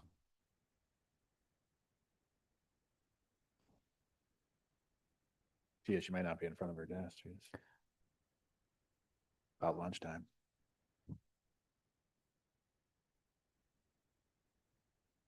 It's Carolina. Hang tight, Ricky.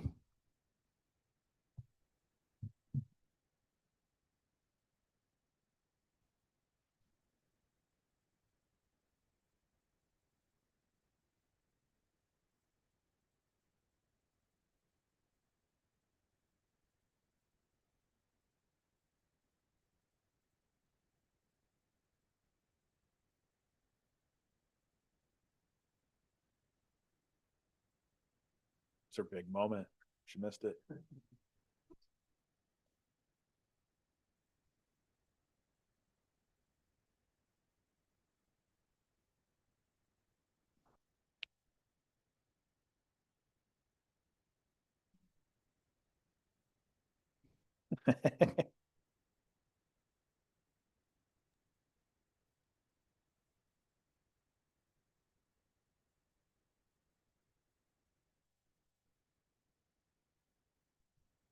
Not as fat. Might take a while. Testing. Yep, we can hear you. Thank you. Okay, so Ricky, you want to give us another shout out? Give us a test 1, 2. We know it's working. Might be on your end. We do not see your box lighting up. Well, he unmute. Can you mute and then unmute again, Ricky? Morse code. Okay, well, he can hear us. Checking to see if you can hear me. There you go. Now we got Okay. you. Perfect. Thank you. All right. Name and address, please, and then go ahead with your comment. Thank you so much. My name is Ricky Armendariz. I'm with Cragg Law Center. Our address is 3141 East Burnside Street, Portland, Oregon, 97214. And we are representing Friends of Yamhill County in this issue. First, I know the board received some information from the applicant today, and Friends of Yamhill County has not had an opportunity to look at or respond to that information. If possible, we would like to request an extension to review those materials and respond to any arguments that we haven't already addressed in our testimony. Additionally, I would like to point to our full testimony that Friends of Yamhill County submitted, which contains more issues than what I'll address today, but I also just wanted to address a few discrete issues. First, the applicant referenced the Oregon Supreme Court's reference to design characteristics. And while the Oregon Supreme Court did note that the design characteristics of a single-family dwelling or a motel are not just positive, they did note that they do bear some weight and that it's up to the county and LUBA to decide whether the structure is in fact a dwelling. The applicant today showed some photos, but we would point to our testimony, which details design characteristics, the building code, and also how the building is held out to the public. Second, regarding the issue of the farm operator, the job description provided by the applicant here is not enough or not sufficient to identify that the farm operator will reside in the dwelling. There is a LUBA precedent that requires identification of a specific person who is the farm operator. Additionally, the applicant did not address that the farm operator in their case will meet the farm income test, which is specified in OAR 660-033-0135 4A and C. And finally, there's no evidence of who will actually occupy the innkeeper's room in the dwelling and whether that person will be the farm operator. And to just allow that as a condition or based on a job description would be an impermissible deferral of a discretionary decision.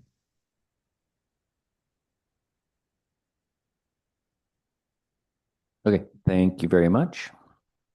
Thank you.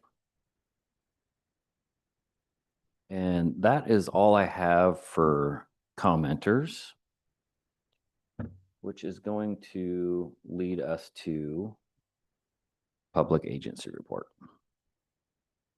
There were no additional public agency reports. Which brings us to rebuttal by the applicant.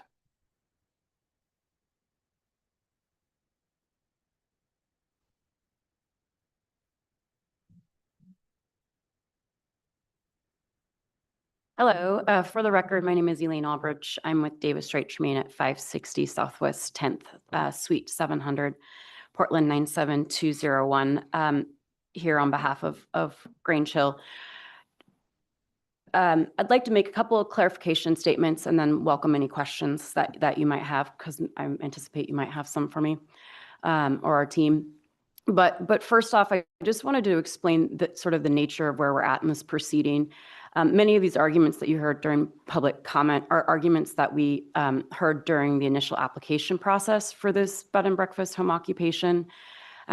These are issues that have been up and down through the courts, and the Supreme Court and LUBA resulted in very narrow direction for the board of what is left to address. So that's what we're here to focus on today. And I think I just want to reiterate, the facts have not changed in the nature of who owns what the farming operations are, or who's doing what. I do want to make some clarifications, though, is that the photographs that were in the Friends PowerPoint are of Four Graces Winery. It's a separate building and a separate operation.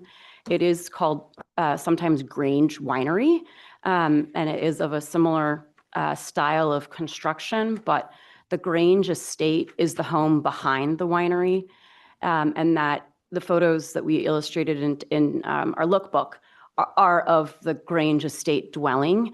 We did not provide any photos of the Four Graces Winery, but I just want to I think that's needs to be really clear that those are two separate things. Black Walnut is a separate operation on a separate piece of property, and that issue has already been addressed.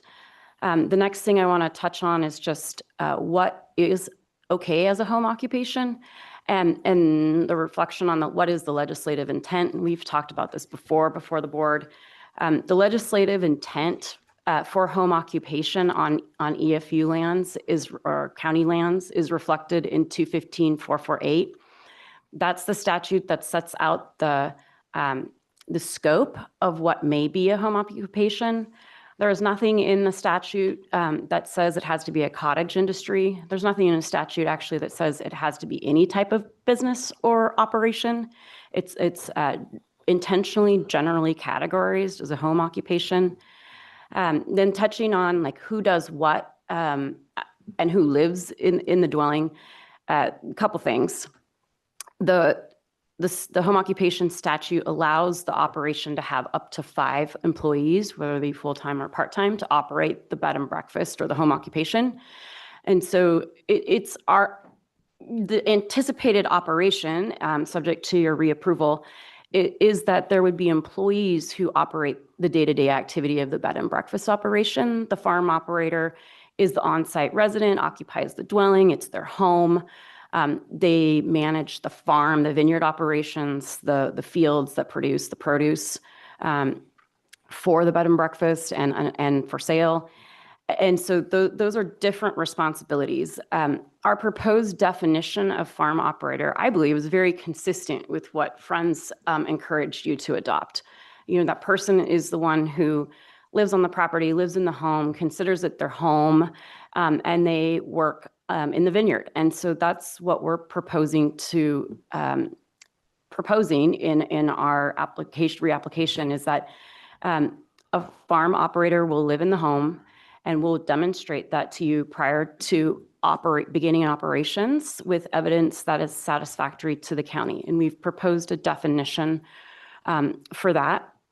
And so in a condition language, so you could confirm prior to allowing operation of the bed and breakfast that person fits within your categorization of a farm operator. So we have someone in mind. They actually have a great resume that we think is really appropriate and are excited about the opportunity for them to live at Grange Estate. So with that, I'm happy to answer any questions that you might have. Happy to answer any questions you might have. So you don't currently have a farm operator, but you're waiting for approval before you hire. Is that what I understand? We have someone who operates the farm. Okay. They do not currently live in the dwelling. They will live in the dwelling. Okay. I had another question. I'm sorry. That person is involved in the grape vineyard operation. Yes. Okay. Mm-hmm. Go ahead. I have a couple of questions. This might involve Ken Friday. The county code in terms of the issue of building codes was brought up. Mm-hmm. And can you clarify what the issue was and could you comment on that, Ken? You know, I think the issue was that the dwelling was built to a higher occupancy standard, more of a commercial standard, and there's nothing in the land use law that prohibits someone from building it to a higher standard. And, you know, if you think about just recently, we were dealing with the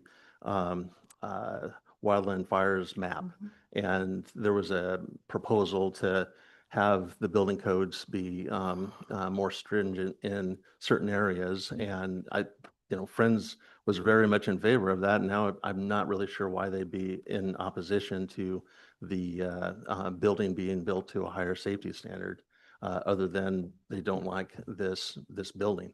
So.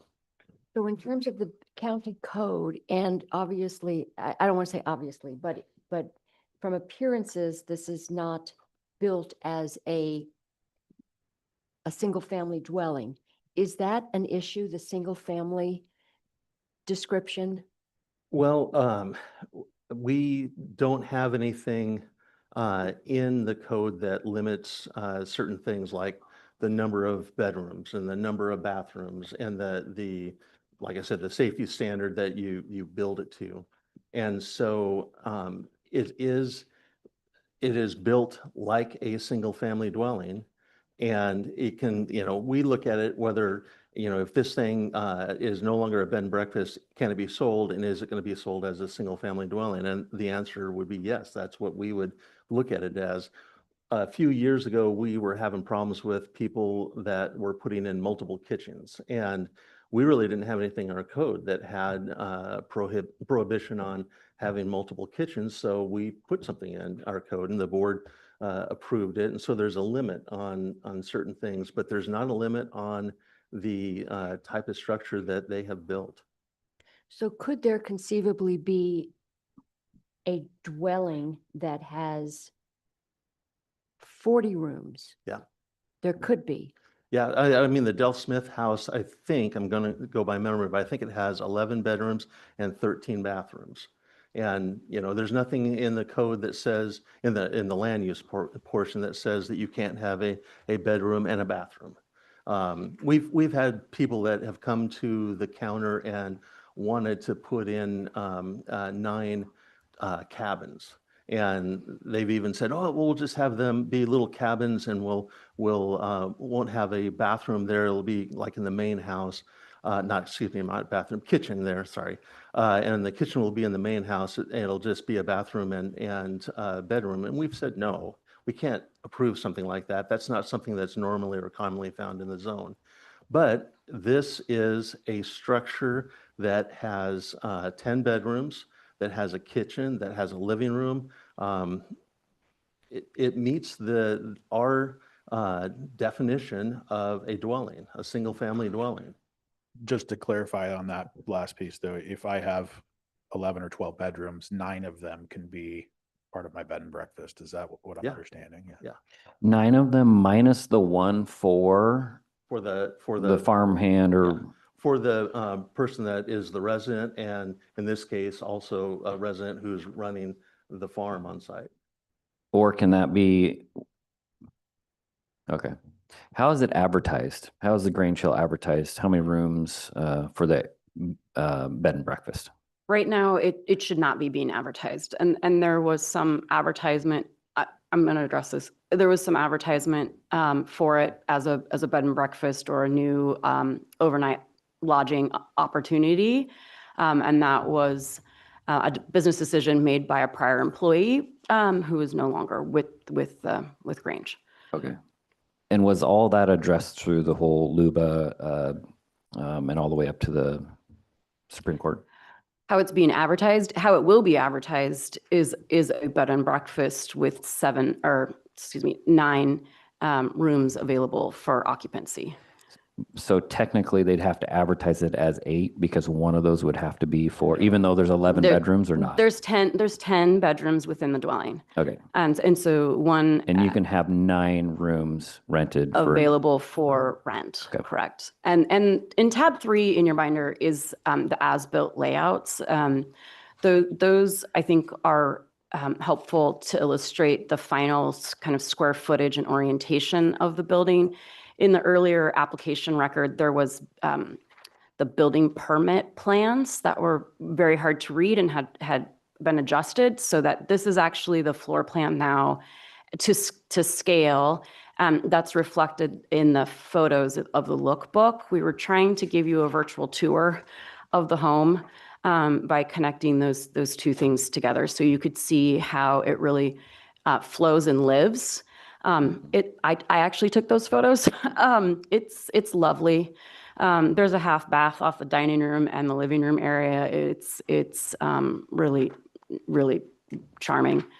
And so I think, is it a family home? Yes. I mean, your code defines family as as one or more persons occupying the dwelling. So I think, from an interpretation standpoint, from an evidentiary standpoint, there's substantial evidence for you to conclude that this is a dwelling within the meaning of the home occupation statute.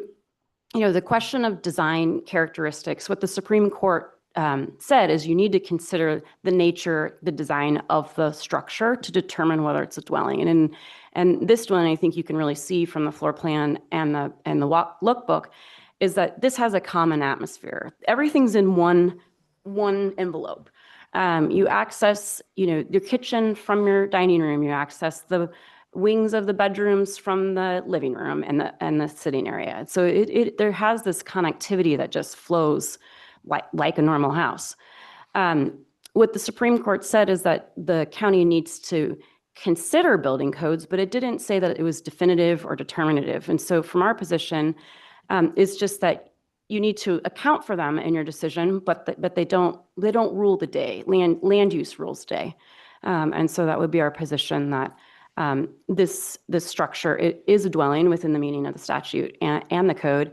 And I do want to put into the record, it wasn't a specific instruction in the LUBA remand, but it has been a question that came up about the productivity of the farm operation on the Grange Hill parcel. And so we just want to put in the record evidence demonstrating the vineyard production levels and also the gross income that's coming off that farm. And this is a letter submitted by Zachary Gumbert, whose name you'll see again.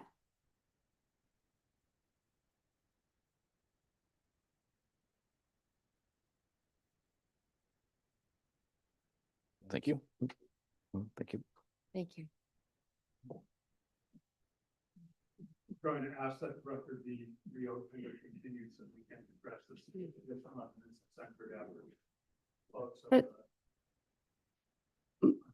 If I may continue.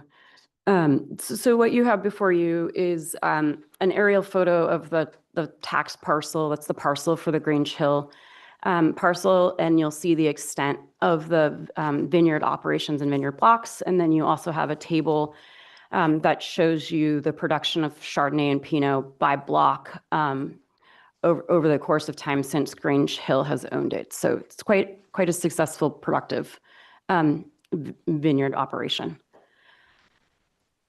Happy to answer any more questions. Otherwise, I will make a closing statement. I do, Chair, have another question. Yes. Thank you for that. The farm income test was an important, I'm glad you addressed that. The restaurant, if by code, a morning meal only is prescribed in the code for a bed and breakfast, how does that square with the fact that Anthology is being either run by or considered a restaurant? Good question, and happy to answer that. So Anthology is the food experience associated with Four Graces Winery, which is in the Grange Hall or Grange Winery. Four Graces is a permitted use winery under 215-452, and so that Anthology food experience is part of Four Graces' promotion of their wine. And that's an opportunity available for Four Graces Wine Club members and members of the society up there. So terminology it may be in social media as a restaurant, or people may think of it as that, but really it's the food service associated with the Four Graces wine experience. I just want to make sure that we're not, certainly parsing definitions to make it fit. So this is not connected with, or this is not part of the dwelling? That's correct. It's in a separate building. It's in a separate building, but it is on the same property? The approved winery is located on the Grange Hill parcel, correct? So the question would be is if we're finding a way to have a bed and breakfast, a restaurant, food experience, winery. So all of that, is it that we're sort of finding a way to do all these things, but calling them different businesses, different parts of what is essentially the whole? It almost seems like we're trying to do workarounds, and I want to make sure I understand that. Okay. The parcel is about 19 acres, and it has about 13 acres of vineyard. Grange Hill LLC owns the parcel, the farm operation.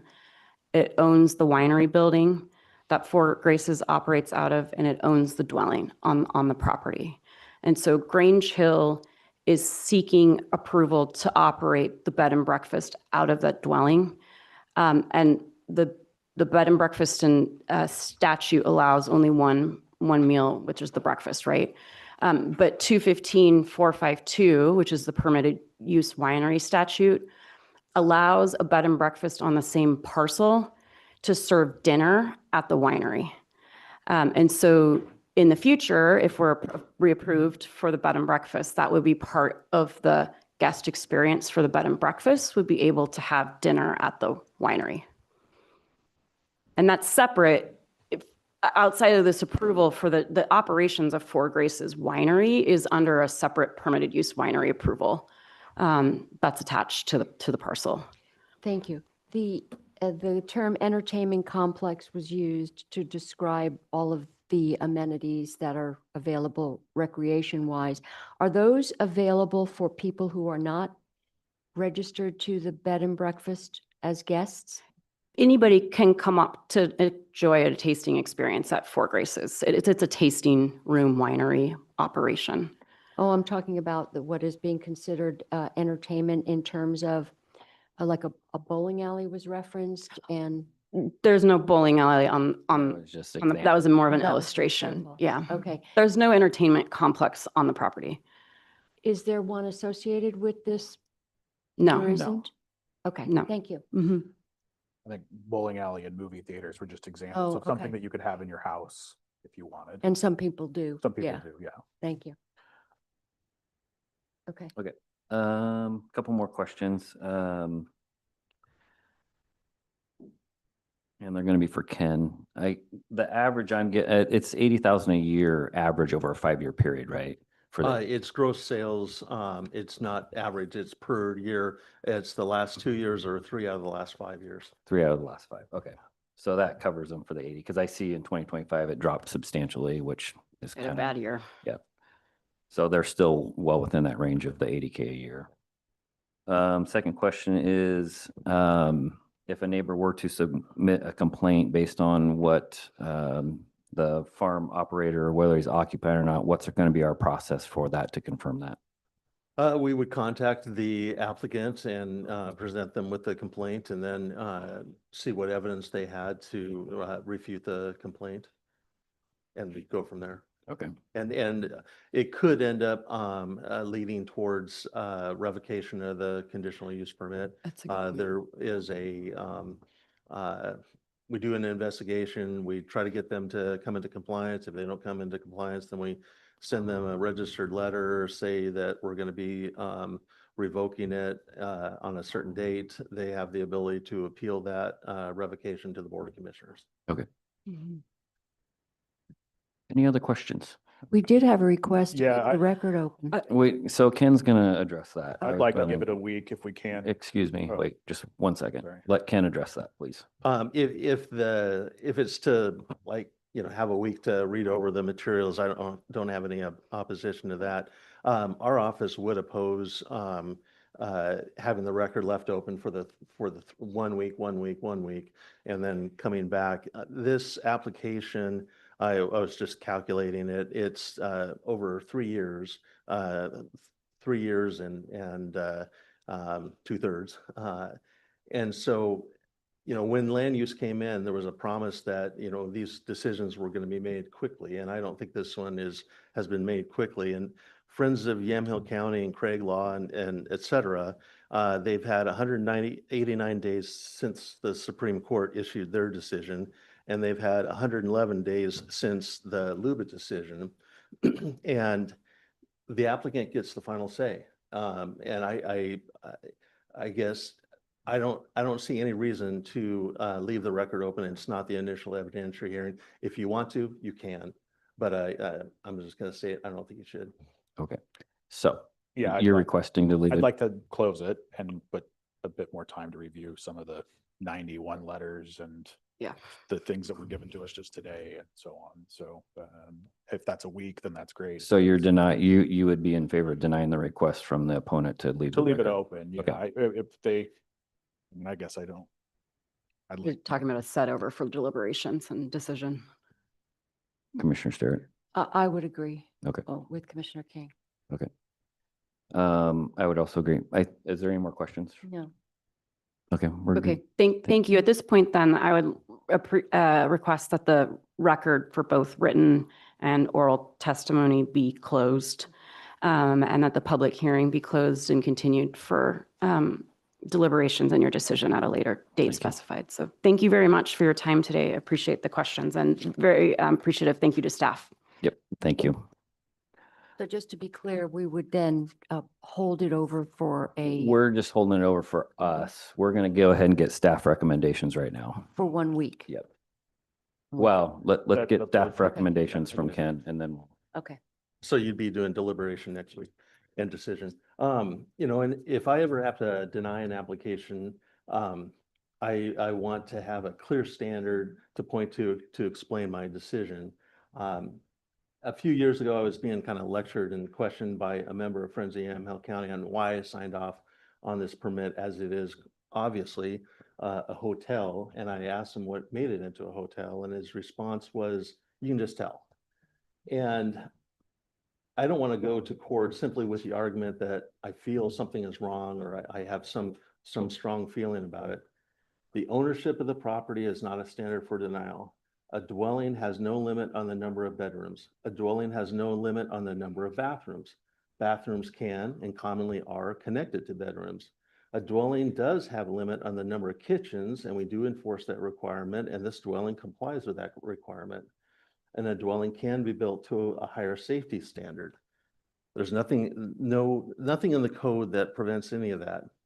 As long as the manager is the farm operator, I can find no reason to deny this application, and therefore I recommend approval with the 16 conditions in the original approval and the additional condition suggested by the applicant.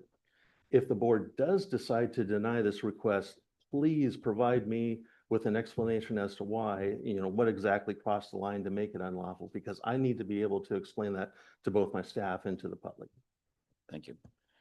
Can we, one request, sorry, Chair, can we have the slide deck that Thousand Friends also provided, or SID, Friends of Yamhill County? Do we have it in here? I think most of it's in this that I saw. Thank you. Both parties submitted things today, so I'd like time for that. Okay, so this is where it's going to get a little bit confusing. I'm going to go ahead and close the hearing now at 12:24. Now we need to decide. You need to go, you're requesting that we postpone this 1 week and then deliberate, which would be. I'm okay if there's an agreement between the three of us. I don't feel like if you guys are ready. No, if you need time to review it, Yeah. let's do that. And then we'll deliberate this 1 week from now. Agreed. Agreed? Great. Okay. Yeah, All that's right. great. That's what we're gonna do.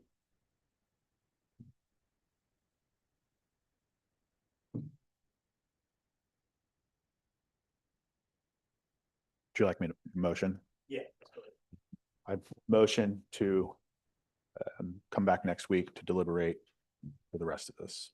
Okay. Do you need a docket number? Yeah, why don't you throw that in there just Is it for, docket number C0322? yep. All right, motion's been made. Any further discussion on that? None. None? All right, all those in favor signify by saying aye. Aye. Aye. All right, motion passes unanimously. Thank you very much. And thank you all for coming and providing comment. And thank you to Ricky Online.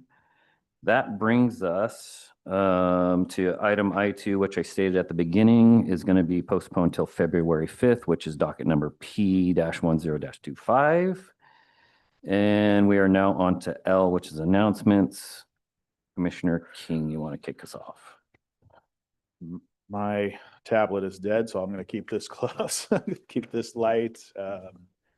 Hope everyone had a happy holidays. I know I got to spend a little bit of time at Grand Cherry Mina at their food giveaway. It was really great to be a part of that community and see how much people were in need. They were giving away Christmas trees and lots of food boxes. I had notes about just how many families, but it was somewhere in the 200s, I believe.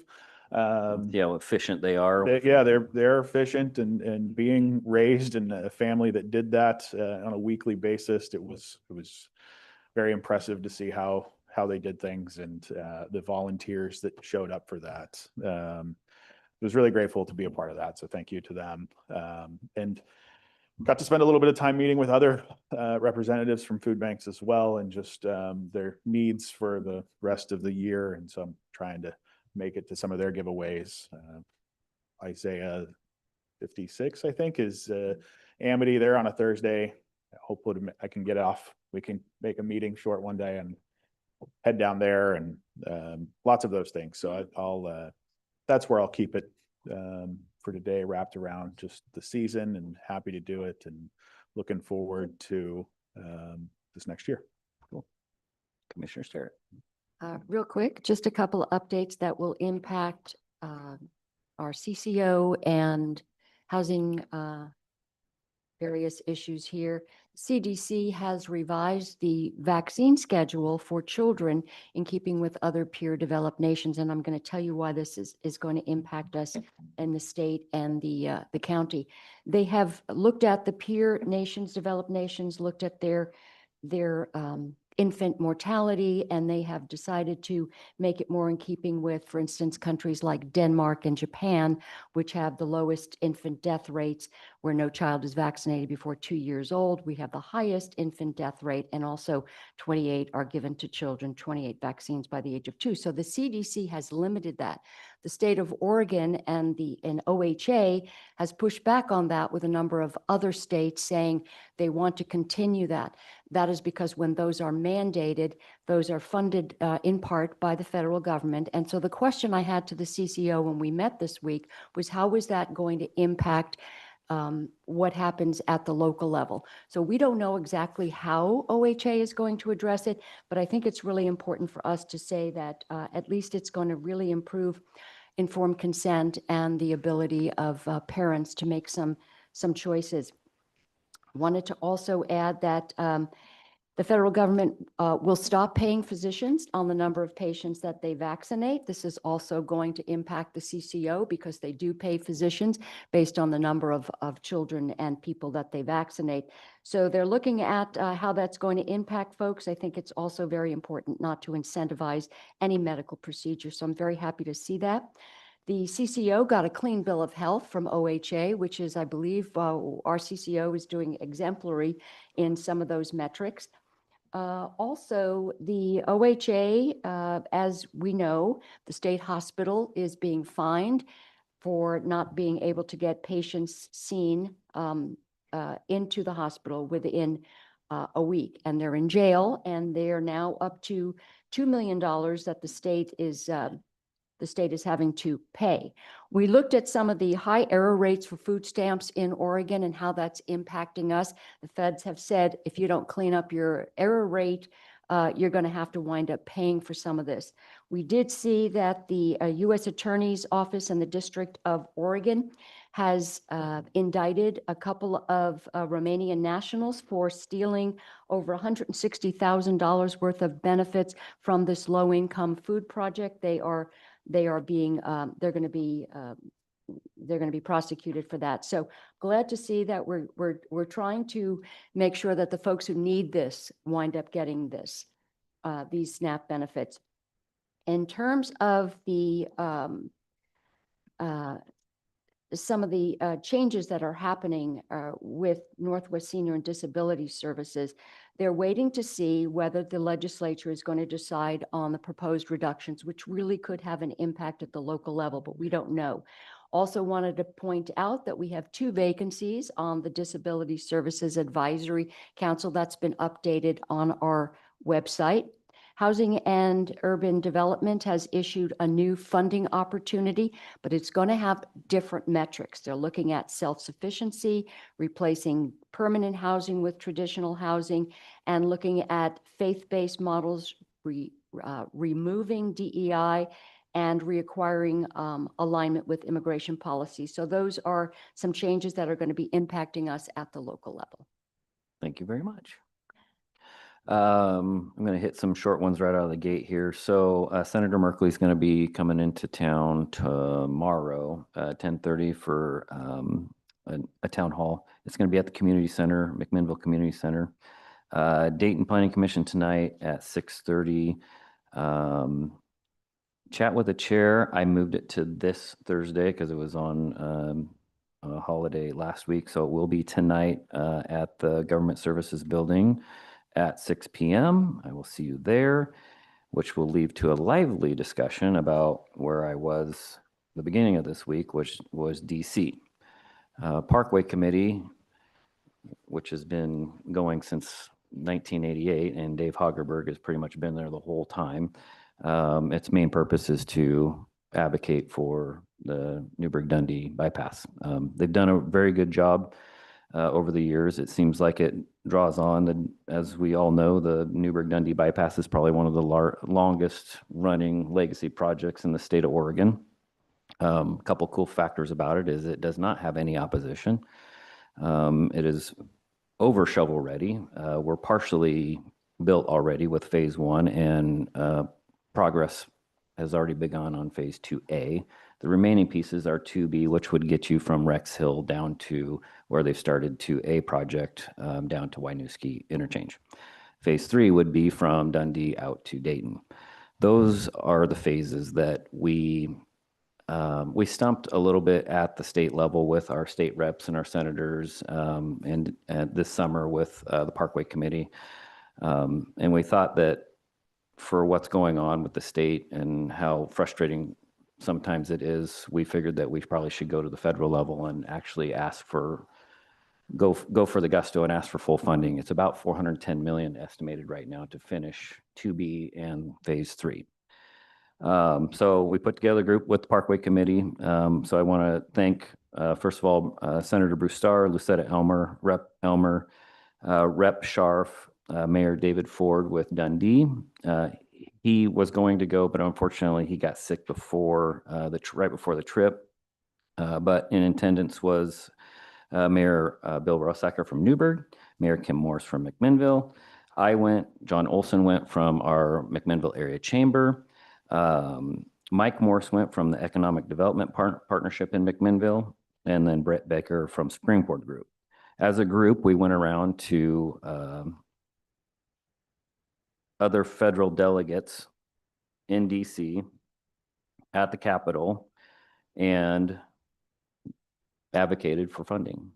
I thought in general, it went very, very well. It was very well received. Towards the very end of the meeting, our last meeting that we had on Wednesday, so Tuesday was our first set of meetings at Capitol Hill, and then we had a meeting on Wednesday at the White House with some administrative staff, and then our last meeting was with the U.S. Department of Transportation at their facilities. I feel like out of all of them going very well, I thought the best was the U.S. Department of Transportation.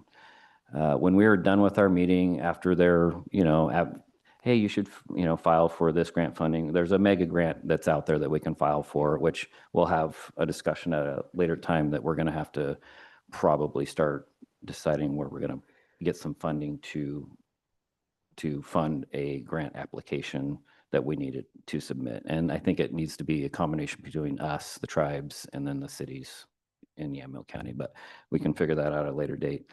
When we were with the United States Department of Transportation, their last comment that they made after we were all done discussing it was, we should probably come out and see this project. And I thought that was huge. After finishing up most of the meetings, for them to make that unprompted, they're like, we should come out and see this. I thought that was a huge step forward for our project. So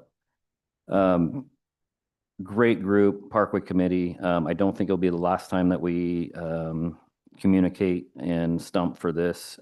It's definitely going to be a priority for this year to reinvigorate and keep that conversation going. We probably aren't going to get anywhere with the state for at least this year, and then we'll probably start conversations again next year for funding. So we will focus on the federal level for that. I just want to thank Senator Merkley. We met with him. We met with Ron Wyden's staff. We met with Andrew Salinas' staff. We met with Suzanne Bonamici's staff. We met with Catherine Kay, who is the Associate Director with the White House and Intergovernmental Affairs. We also met, like I said, with the U.S. Department of Transportation and Jay Payne there. So huge shout out to those guys. I really appreciate it. Our group from Parkway Committee absolutely knocked it out of the park. If you were there, I would think that you guys would be just as proud as that of that group. So that's what I have. That's what I spent my vacation on, preparing for that. I think it's setting us up to be a huge win for Yamhill County. And we'll keep proceeding with that. So with that, Well done. I'm gonna Thanks for making the close. trip. Absolutely. I enjoyed it very much, especially for being my first trip to DC, and most likely won't be my last. So with that, I'm going to close this out unless Ken's got anything or Christian.